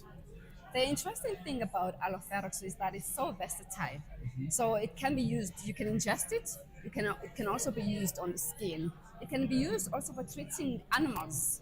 So in our rural communities, sometimes when an animal has got a wound, they actually take the raw aloe ferox liquid and they apply it to heal the wound. So it's got, because it's high potency properties, it is used largely for medicinal purposes. So a lot of medicines actually do have aloe ferox. It is external use or internal or both? It can also be internal and external, both. So you'll find, for example, some supplements will have aloe ferox. There's also bitter aloe crystals, which people ingest, and that is supposed to be part of your wellness. It's kind of food in terms of your body. The products that we formulated, the main objective was to treat for certain skin-related issues predominantly, because once we had found out what the benefits are in terms of once you formulate products, for me, it was important that we don't just create products for the sake of products, but we must be able to extract the value of the product. So we came up with 6 products in the range. That's the initial product offering. And these products, if I may, we start off with a tissue oil. This tissue oil, you can use it for stretch marks. You can use it when you've had an operation and you've had scars. You apply it to the scars post-operation, and it helps to heal. I've had a lady in East London who says that it has helped her and her mother with swelling of the feet. Swelling of the feet. Swelling of the feet. You apply it and it sort of subsided. Okay. It helps with that. Okay. So the products, the good thing about them is that are so versatile that even I am getting feedback from customers in terms of how it's helping them further. Okay. So there's that, and then the other one that is quite good is the gel, the skin gel. Skin gel. Yeah. Skin gel. So skin gel. The skin gel is quite versatile. When you've got inflamed skin, you've been out in the sun, you've got irritable skin, you can apply this. You can also apply it before you actually apply your foundation, just as a base. Okay. It's quite versatile. It hydrates your skin. Men can also utilize it. You can also utilize it when you shave. Yeah. So to prevent the pimples coming out or hair growth, yes, you can use it on any part of your body for that matter. Any part of your to be specific. To be specific, any part of your body. All right. We've got a serum. The serum. The serum, women are into serums. So what is the serum about? A serum is about hydrating your body, your face specifically. It's about this particular one, we've added in anti-aging properties. So for somebody, I don't know if I can say, for somebody like me who is 54 on Monday, Congratulations. Thank you. It was imperative for me to come up with something that will also help me to kind of, it won't actually stop you aging, but you obviously want to, you know that you're hydrating your skin, but also it's got pigmentation, anti-pigmentation properties. So if your skin is prone to pigmentation, this is quite ideal for you. Okay. So that is a serum. Serum. And it's got nothing to do about age. Anybody can utilize it. So we have acne and eczema cream. Yes. We have an acne and eczema cream, if I may put that here. This is also one of my best sellers because it applies to babies. If babies have nappy rash, if they've got severe eczema. Okay. I've had a mother say to me, this acne and eczema cream helped my baby who has severe eczema. And one of the most popular, well-known products in the market could not help her baby. But with this cream, she was able to get relief.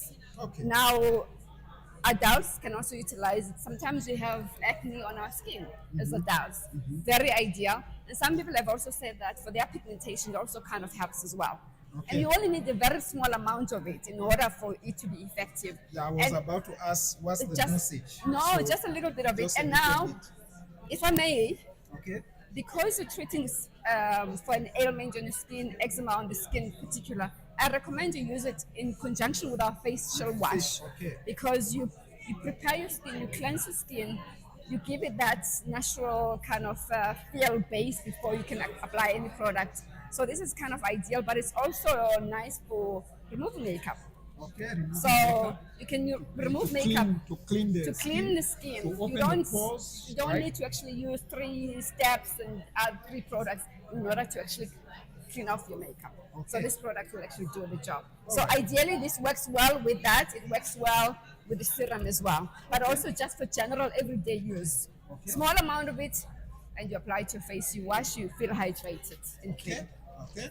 Then we have shower gel. We don't have. Okay, if I may. Okay. If I may just come in here. Okay. I have a gentleman. Yes. A client of mine. Yeah. Originally from Zambia. From Zambia. Yeah. But he's based in South Africa. He has a lodge plus a couple of B&Bs in the Val. And he uses my products. So he's given me such great feedback. And he said to me, I love your products. The quality and the standard is just so good. Yeah. Please, can you make hotel guest amenities? Okay. Because for us, at the lower end of the scale, we're disadvantaged. Okay. So the suppliers don't necessarily cater for us. So please, can you make hotel guest amenities? So I said, that's fine. But to show skin in the game, please put money into the account. And he did. Okay. So for the first time, we're actually launching this hotel guest amenities range. So you will have 5 products. Basically, we have a foam bath, we have a shower gel, Yeah. we have a lotion, we have a shampoo and conditioner, and also we've got a hand wash. A hand wash. We will maybe have hand soap for washing hands. That is still in the processing stages. Okay. Yeah, so that is how this came about. So this is the Alright. first time that we're actually launching this particular product. The other product that's quite good is the hair revitalizer. Okay. You can use this as a beard oil.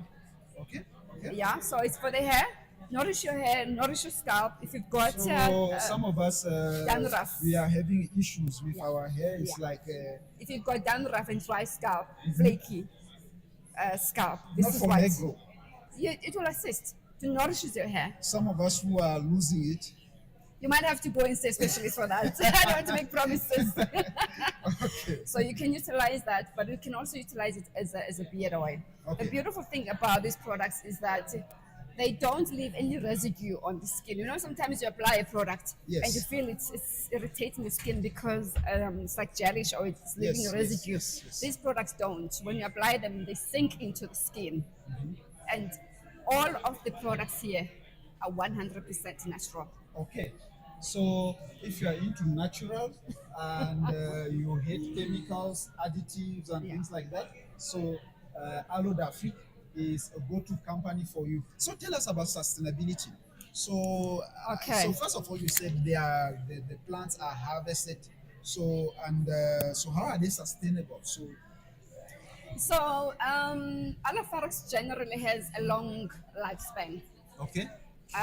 From the time that you plant it, it actually takes between 7 to 10 years before you can actually harvest it. Okay. But we're very fortunate in our rural communities in that over the years it has grown, which is why my grandmother was actually one of the harvesters.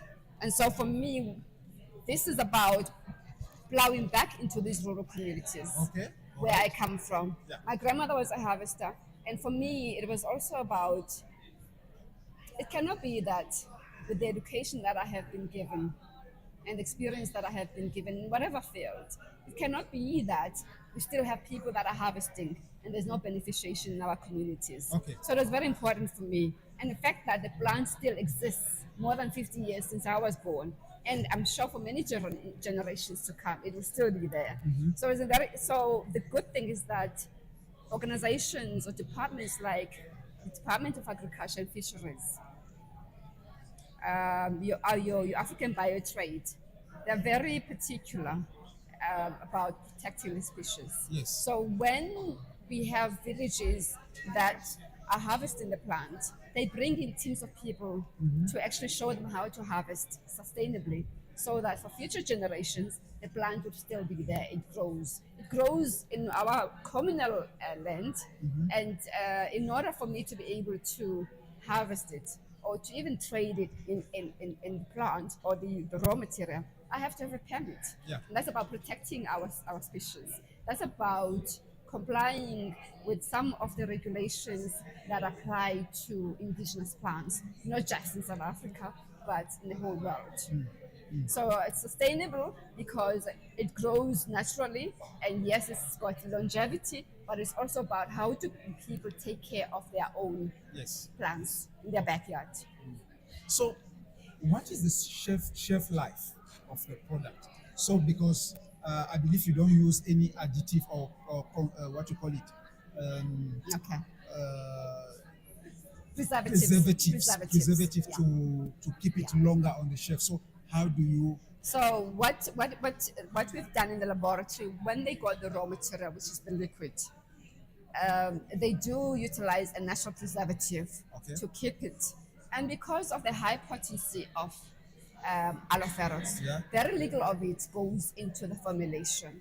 So because they've got that bulk supply that I gave to them, with a little bit of the Aloe Ferox raw material that is utilized, it will still be effective. The products generally, these have just recently been made, and you will notice that if you look that you've got the batch numbers, you've got an expiry date, and it's normal about 12 months to about 18 months on the shelf space that you can last. Yeah, this for natural product that is that's You quite see? low. Yeah, that's what we have here. So we've got that. If anybody's interested, yes, Okay. the batch numbers are available. Okay, here we go again, ladies and gentlemen. Dr. Minko here from Rafiki Broadcasting, and we are still here at the exhibition, Organics and Natural, here at the Center Convention Center, and we are joined by one of the VIP of this event, the man behind the happening of this event. So he's the one who orchestrated. Basically, we can say that for this thing to happen. So, Mr. Dinesh, welcome to Rafiki. Thank you very much for having me. Yes. So you are from Standard Bank, right? That's correct. Okay. Please tell us about the organization of this event in terms of sponsorship.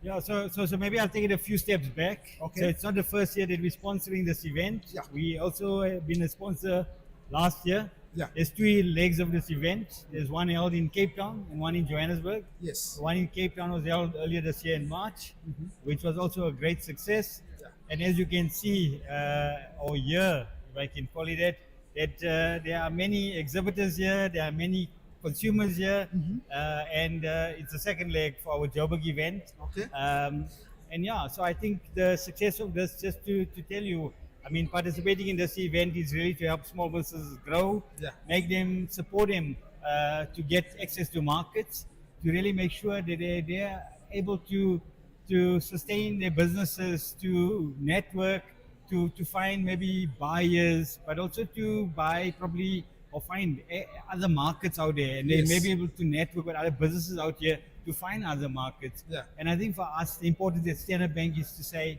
how do we help businesses grow? How do we help Fantastic. businesses stay in business? Yeah. How do we get business to start, manage, and grow their businesses, if I can put it that way?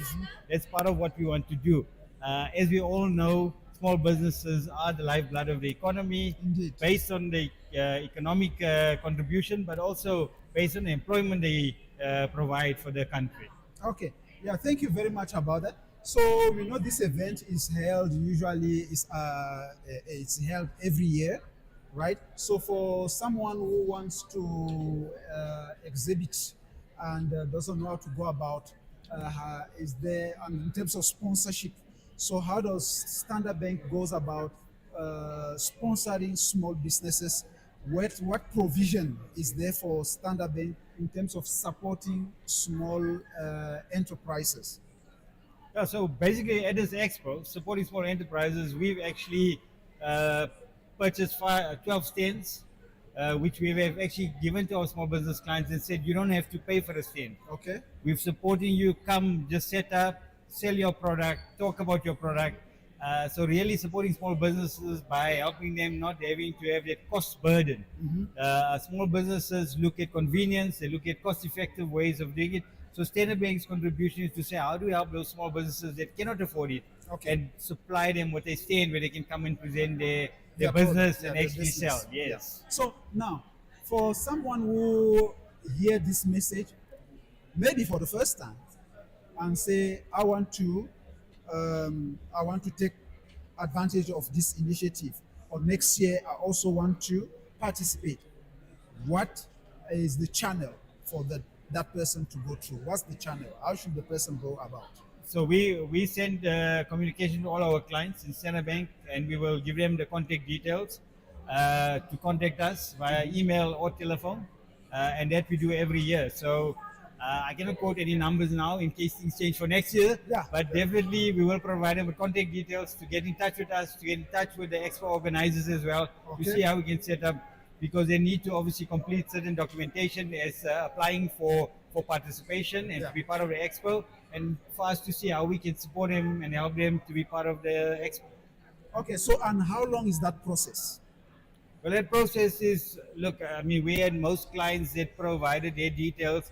It's one simple form. It was probably within an hour or two. We got all your details. All right. No, it's not a long process. It's not just going to take weeks or months. Bureaucracy, bureaucracy No. and things like that. So the red tapes. So some people. No, it's a simple form to complete on your business details. So we have your personal information. We are able to know who is coming, what's your products, what are you going to do at the expo. So it's very simple and it's quick enough for you to do within an hour, so if not less. But yeah, it's not a long process. We just need the form to be completed so we know who you are, what you're about, and then we say yes, all is in order, and then we can continue. So any small business is allowed to register for the event. Any small business. Any small business for this expo in terms of natural and In organic terms products. of natural, Yes. Any business. Okay. Yes. Okay. So you've heard that. So I don't know what you are waiting for. This is a place where you interact with the client. This is a place where you network and find, collaboration with other entities, other small business, and create a network for yourself. So if you heard this message, it is you don't need to have a gigantic or that big business for you to apply for this initiative. So anybody can apply for this initiative, as small as you are. So, and it doesn't take long. So as you hear Mr. Dinesh, so take this initiative, and then the sponsorship. You heard they sponsored, they paid for this stand, and they only invite people to come and exhibit. So what are you waiting for? So yes, this is a fantastic initiative, and I don't know, do you have any further thoughts, any further words? No, maybe just to say thank you to all the businesses that joined us at this expo. Please come through. Those who haven't visited yet, come and support these small businesses. Let's help them grow, and then let's help them grow with the economy as well and employment. Thank you. All right, and we know small businesses are the backbone of the economy. So please, if you saw this message, take the initiative, and when you receive the email from Standard Bank, don't be quick to discard them or to send them in the dustbin to delete them, because it might just be that message that is talking about how to register for the natural and organic exhibition. So we are now here with Cell Nutrition. It's a company that does in a range of food supplements and also some skin products. Some of you are in hot area in Africa, Ghana, Cameroon. These products will be good for your skin. So we are here with Vivian joining us. Vivian, how are you doing? I'm very well, and you? Thank you. Yeah. Okay, tell us a bit about Cell Nutrition. What's the name? What the name? Why Cell Nutrition? Because if your cells are healthy, all the trillions of cells in your body, then you will be healthy. So we are looking for the nutrition that feeds your cells. And of course, the company's been going for over 30 years. And we've always looked for products of integrity, products of quality, and we try and make them available at the very best price for our customers. Okay, so talking about the products, so tell us, what type of products do you make? I see you have nutrition, you have a food supplement, and on the other side, you have skin and a lot of products. Please just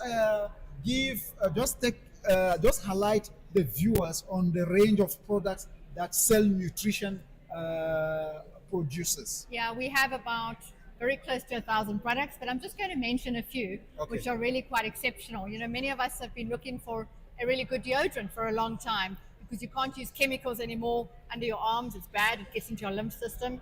So we have found a mineral salt deodorant called Deo, and it's working for men and women. We are using it, and it is keeping you odor-free.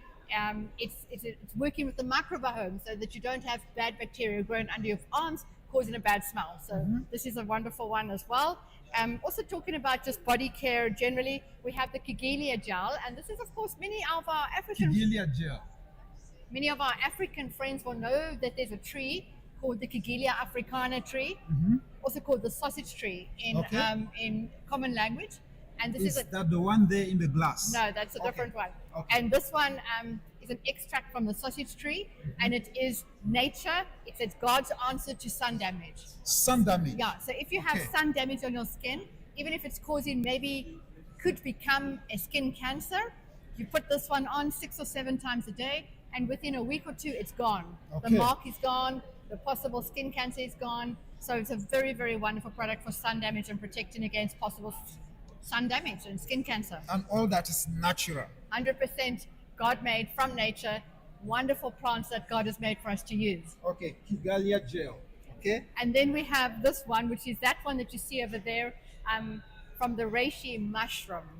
The reishi mushroom. Yes. Wow. Okay. And mushrooms have got amazing properties. Mhm. And one of the best mushrooms is the reishi mushroom. Yeah. And that is the antler. Before it forms the mushroom, it forms this long stem called the antler. Yes. And there's an extract from that called LZ8. It's got a lot of trials on it, a lot of studies on it. It's an immune system modulator. Wow. So it's building up your white blood cells so that you can fight cancer, fight disease, fight inflammation. And we have this in a honey sachet. So I have my herbal tea every day. I have the honey sachet with the reishi in it, the LZ8 in it, and I put this into my herbal teas, and I don't get sick. Okay. Even when I'm surrounded by many people, my immune system is strong. Of course, we have lots of other excellent supplements, like a very amazing vitamin E. It comes from the annatto plant, and it's a very specific type of vitamin E, tocotrienol form of vitamin E, delta and gamma. And we are finding that it's incredible for non-alcoholic fatty liver conditions, and even for certain cancers, and just generally for your good health, for artery health, for cholesterol. So we have an amazing amount of excellent products that people can use to keep themselves healthy, because we need to take responsibility for our own health. Indeed, indeed. And if you don't, nobody is going to do that for you. So do you formulate your product yourselves? Some of them, like the Kigelia gel, we do. We get the raw ingredient actually from Zimbabwe, and that gets formulated in South Africa. And others we have put together just under our own label. So we have a range like diatomaceous earth to help you cleanse your system, ascorbic acid, sodium bicarbonate, just those basics, a whole range of those. Others we buy in from companies. Of course, we also have the hydro salt, or the quench, which is a product that is excellent for hydrating your body. So if we drink water and you don't have the mineral salts in your water, the water is not doing its job of hydrating you. Okay, so you still, although you drink water, you still feel dehydrated. Especially if you're drinking water that is filtered or reverse osmosis. So there's no minerals in it. So then you need to add the minerals to it. And the Quench range has got 84 different mineral salts in it from 3 underground sea sources, Mara, Zechstein, and Himalayan. And when you put this in your water, we have the drops or the spray in your water, then you will find that your water hydrates you better. And people that are sports people are particularly taking it as well while they're doing their sport and their exercise, because their biggest problem is dehydration. Is it why your skin shines like this? I hope so. I hope so. Yeah. Okay. So tell us a bit about sustainability. So the product, for example, what product you say you formulate yourself? The Kigelia. So how is it? Is it a plant that is grown, and how the recycling? Talk a bit about sustainability. It's a tree that grows in very, very dry part of the world. Yes. That's why it comes from Africa particularly. And it's the fruit of the tree that is taken, only a certain number of the fruit is taken, and that is extracted, and that is our skin product, as I say. But the tree still grows, and every year will produce more and more fruit, and more trees will grow from those seeds as well. So we keep it sustainable. Okay, sustainable. And the same with the mushrooms. The mushrooms are grown actually in a laboratory now, but they are not raping nature of their mushrooms, so we're keeping it sustainable as well, that it can be used over and over again. Okay, so where are you based? Where are you found? For someone who is interested, where can they find Cell Nutrition? We are based in Stellenbosch, but we have an online shop, cellnutrition.co.za. Cellnutrition.co.za. And we have over 1,000 products, and we courier it throughout the country, and we have a special promotion of only 25 Rand to courier to your door. Okay. Because we are 25 years old, we're actually more than 25 years old, but we have this promotion running so that you can get the best quality health supplements at the best prices at your door. At your door. Tell us a bit about the competition that you are running at the moment. Yes, we are running a Blue Shield competition, and this is a little device that if you have it on your body or in your home, it protects you from the dangers of the electromagnetic fields that you're getting from cell phones, cell phone towers, and even electromagnetic equipment in your home. And this is affecting a lot of people's brains, giving them headaches, causing a lot of neurological damage, and even cancers. So I think it's very important that we protect ourselves against electromagnetic fields. And to do this, we have the Blue Shield device. Blue Shield And device. you can come to our stand at the organic fair, and then you can enter the competition to win one of those valued at over 3,000 rand. Stand S19. I think so.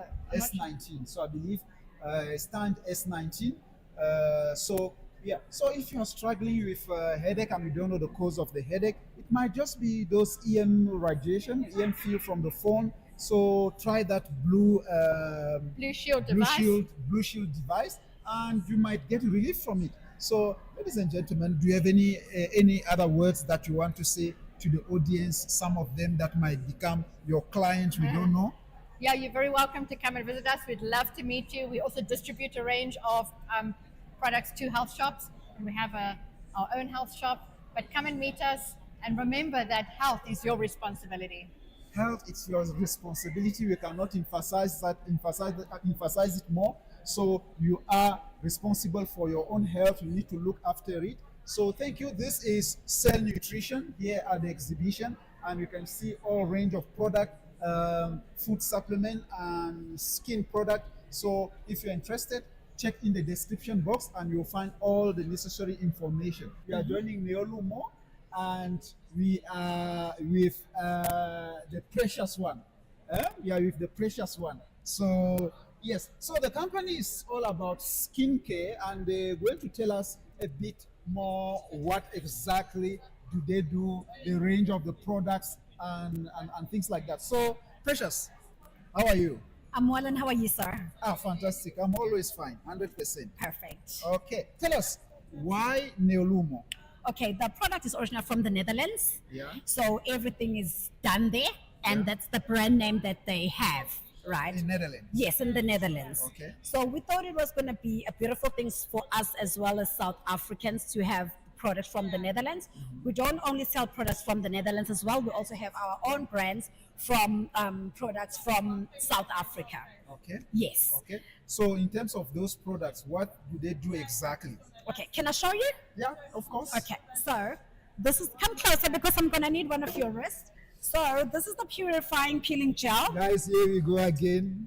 Oh, I'm excited. So this is a purifying peeling gel for your face. Okay. You only use it once a week. It lasts 10 to 12 months. Okay. Right? What it does, okay, you just spray. Can you come closer, Mr. Camera? So it helps to open your skin pores, removing the dead and the dry skin that's coming out now, removing pimples, spots, blemishes, pigmentation, whiteheads and blackheads. So those white stuff, what are they? This is the dead and the dry skin that's coming out. It doesn't bleach, it balances your pH level of your skin. Okay. And you can still carry on using your own product because you only use this once a week. And after a year when it's finished, it is feeling a bit painful. It's not painful because all our products are organic. I'm kidding. For people with super sensitive skin. All right, I'm kidding. Yes, so you rinse it off with warm water or just wipe it off with a wet cloth. Okay. Right? So when your pores are open, it's important that we close them for the germs not to penetrate inside your skin. Okay. Right? So let's say this is your day cream that you use, right? Of which is our day cream with SPF 50, vitamin C and vitamin E. Because your pores are open, decide anything that you apply is going to penetrate inside your skin less than a minute. Right? Okay. So let's try this side. This side, your pores are not open. Okay. When we're trying here, I want to pretend a little bit. Your pores are not open. What is it doing? It's sitting on top, taking long time to penetrate because your pores are not open. When you buy something, you wonder why is it taking forever because your pores are not open. Yes, sir. Okay. Yes. Okay. So you saw that on one side. The moment she cleans it up and then she applied the cream, there was no rubbing because the cream and everything just went inside. But here she kind of struggled, and I usually ask myself, why is this lotion behaving the way it is? So now I know. So what are other stuff that you guys do? Can I kindly just give you a hand treatment? I'm just going to wash your hands because it's important to exfoliate on the face and also exfoliate on the body. Okay? Which hand do you want? I'm going to need both of your hands. Then what am I going to do with my microphone? Patience. Okay. Can you kindly assist with the microphone? It's okay. Okay. Can I have both of your hands like this? Camera. Okay, so this is the normal water from the tap, and this is the mineral salt. Okay. The mineral salt is original from The Dead Sea. The Dead Sea. You know that in the Dead Sea, nothing lives there except minerals and vitamins. In Israel, right? Yes. Okay. So it's manufactured from the, So wash your hands inside and out. So the mineral salts, use it from your neck down to your toes once a week. It helps to open your skin pores on your body, removing the dead and the dry skin that's sitting on top. It's also a solution to most of the skin problems like eczema, acne, psoriasis, sore joints, sore muscles, dry skin, especially dry feet. Okay. You can also use it under your armpits of shave, between your inner thighs if there's any discoloration, especially for ladies, as well as your elbows and knees. So the oil that it looks like is oily. Where's the oil from? It's the natural oils. From the sea. Yes, it helps a lot if you've got dry feet, especially dry skin. You know when you've got eczema in your skin. Can I just have that? The tissue. You know when you've got dry skin, you normally get itchy. Yes. So it helps with the dryness of the skin. I mean, now it's summer in South Africa. Yeah. We need to have nice soft shoulder, the toes. Of course. Yes. And your skin need to be You see the color of the water? Yeah. Not that your hands are dirty, it's the dead and the dry skin that came off. Serious? Yes. As I've mentioned that when your pores are open, it's important that you need to close them for the germs not to penetrate inside your skin. We're going to use our shea butter with vitamin E and aloe vera. It firms your skin. This is from South Africa. Okay. It firms, just go like this. It firms your skin, also leaving your hands soft and smooth, not greasy, of course, and not dry, of course. How does your hands feel? It feels like a lady's hands. It feels soft and yeah. Okay. Guys, I'm getting special treatment here.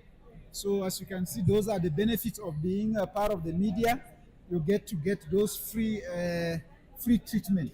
Okay, so I think you feel very soft, like a baby's and bum. smooth.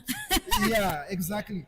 So all right. So where are you located? Where are you from? Okay, we are, as I've mentioned, that the product is based at the Netherlands. Yes. We are based in Kempton Park. Kempton Park. Yes. So normally we just the shop or the company. We just do the expos. That's where we run. Okay. We just do the expo. If you do If wanna, someone is interested, how do they get the product? okay, if anybody is interested, they're gonna call 078 361 7358. Okay, so you have an online. Do you have an online? Online, you can use those numbers because online we are selling in US dollars. This alone is $200 US online, which is a bit pricey. Yeah. And then when you buy straight from us, it's 2,400. Do you supply? Yes, we directly do to supply. come to- Yes, we do courier. Yeah. That's why I gave my number for the customers to give us a call or send us a WhatsApp on 078 078 361 361 7358. We've been to this exhibition, Organic and Naturals, I think many times, and they are regular exhibitors. And today we are joined with one of the regular exhibitors, and she's the founder of New Moon Botanicals, and her name is Connie Macklin. Connie, Dr. we're Minka. meeting again. Yes, lovely to see you again. So tell us, what has changed since the last time we spoke? So since the last we spoke, we've now actually expanded a bit more. We've even speaking to the governments now and looking at actually exporting our lines. So looking very much forward to that. Next year we'll probably do some exhibitions through Africa as well. That's fantastic. Yes, so we're very excited about that. So Okay. that's definitely new. Okay. We've been in talks with it and now it's come about.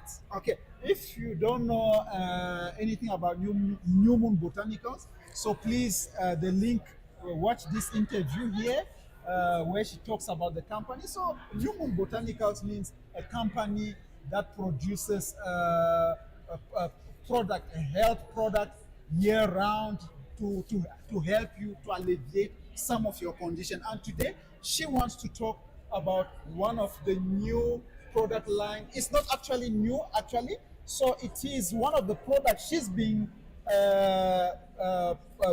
developing, but that is just picking up now. So tell us about that. So this is our nutraceuticals, which is our mushrooms. So we do all the specific lines. It's fungi, actually, and very much it's the lion's mane. Lion's mane. Lion's mane is a very, very, very popular mushroom now. We hydrate it, we then capsulate it and put it into a veggie cap. You take one capsule a day, and why do you take lion's mane? Why has it become so popular? Okay.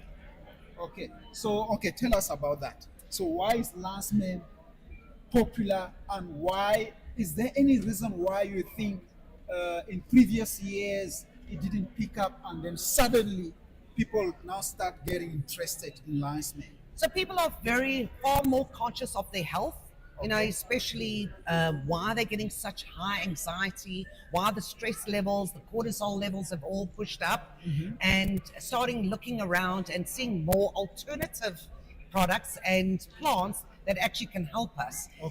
So in terms of all the anxiety levels with kids that are highly stressed, adults are highly stressed, certainly for people with ADD, ADHDs, okay, very difficult for them to concentrate. Parents were absolutely looking for kids, what they can give them as an alternative to pharmaceutical medicines. And lion's mane is the alternative to your Ritalins, your Concertas, is what it does. It actually reduces your cortisol levels and actually gives you better concentration and better focus and brain health.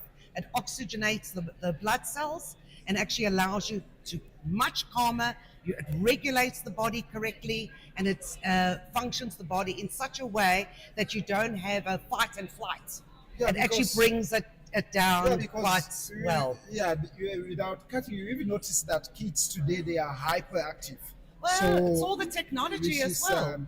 So I think, and those, I believe, those type of conditions, and the child jumping out of a chair, jumping out of a table, all the technology, as you say. So I believe something like this probably will, I don't know. 100% calms the children down, calms adults down, gives you better focus. It actually drops those cortisol levels down. So you don't feel anxious or insecure. You actually feel far better about yourself, and it actually puts you in a much happier space. So instead of that anxious this point, it's bringing you down quite nicely and allows the adult to actually be far more calmer, and it actually gives you feel better about yourself. Because you don't feel insecure. You feel better about yourself.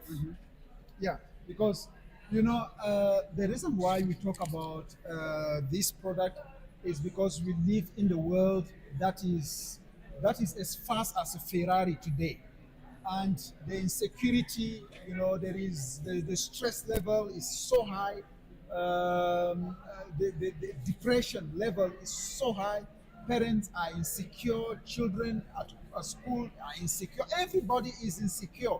So, and now you ask yourself, what is it? What can I offer? What can I give to my child to help with anxiety, with attention, with all that? And that is why we bring you this type of content, so that you can see that there are alternatives out there. And lion's mane is one of the alternatives, one of the products that she's talking about that is now trending.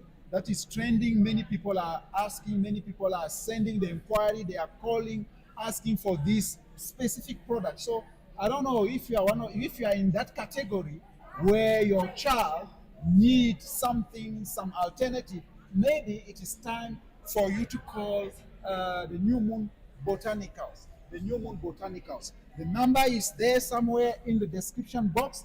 The pages are there, all the social media are there in the description box, so you can contact them and they will advise. I believe you do consultation. Yes, right? I do consultation, and actually I do free consultation. Free consultation? Yes. Okay. So I speak to people, whether it's on WhatsApp or whether it's by email, we actually give free consultation. Because it's about actually putting the message out there, getting people to feel better about themselves, and actually educating about what natural products are available. Okay. So, I don't know, Connie, is there something else that you would like to share with your public? Yes, come and join the Organic and Natural Expo. We're here until tomorrow, Saturday. It's the buzz is going on here. It's everybody in one center, one area at the Sandton Convention Center, all about natural. Come visit, everybody come meet the people, and let's advise and join the natural world. Mr. Tsepo. How are you, sir? Yeah, I'm very good. I'm very good. I'm all right. From Moringa Lifestyle. Moringa Lifestyle. Yes. Please, there is so much vibe, so much noise about Moringa. What is Moringa all about? Okay, by the way, I'm Tsepo, the founder of Moringa Lifestyle. Okay. And the reason I said it should be Moringa Lifestyle is because of the research that has been done around this plant. Okay. Moringa contains 92 essential amino acids, and your body needs 102 to survive. Okay. It contains antioxidant and anti-inflammatory properties. Okay. It means your body, your blood circulation, your metabolism, your overall body can get healthy by only using moringa. Okay. Is it why they call it super? They don't call it superfood for nothing. Okay, superfood. Yes. It's a miracle tree because of firstly when you start consuming moringa from Moringa Lifestyle. Yeah. You start feeling the difference. Firstly, moringa detects the deficiencies. After detecting the deficiencies, it takes those vitamins that where there's lack, it patches with those vitamins. Okay. Then it checks where your energy is used more. Okay. And it gives you energy in that particular area. Then your body becomes healthy. Where I started, I'm a civil engineer by profession. Okay. I developed passion for moringa in 2013. And in 2017, when I resigned from maybe construction. talk about why did you get interest in moringa? I used Talk to about be, that.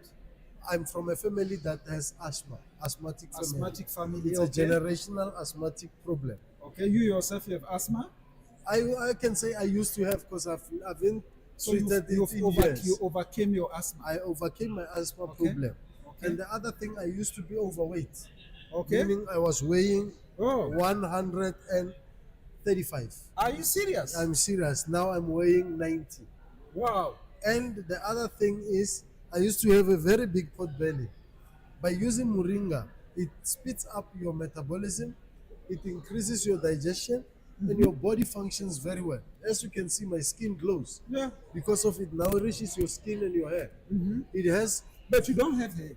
A topic for Yeah, another day. The hair I have.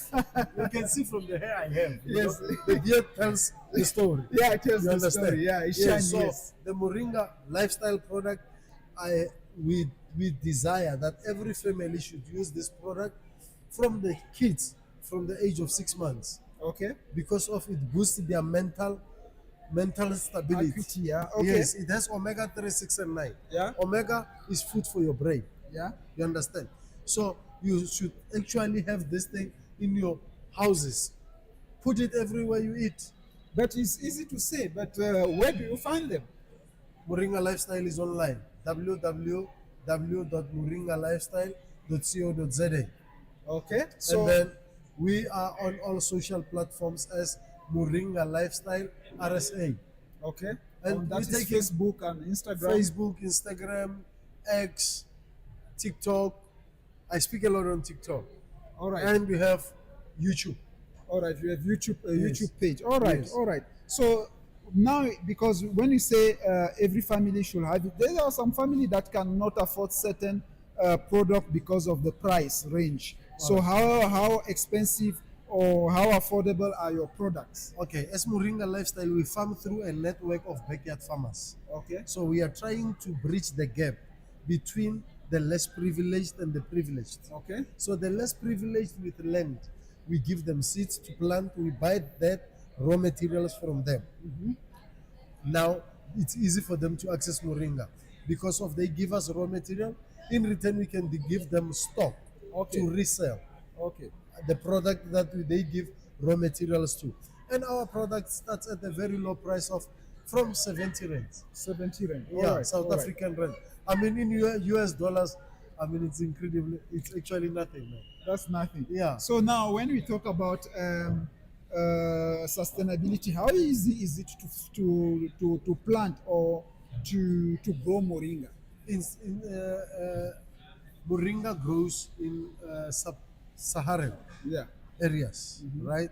In warm spaces. Moringa actually is dormant and it's strong. It survives in most climate conditions. Yeah. So it is easier to plant moringa tree. And you plant it in 3 months, you can start your first harvest. The leaves. The leaves.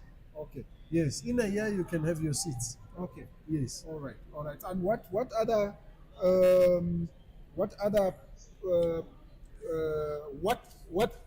what is moringa known again beside what you've The stigma Yes. that I want to remove from moringa is that moringa is for sexual purposes. It's for what? Sexual purposes. Okay. I want to remove that stigma and bring biology in the picture.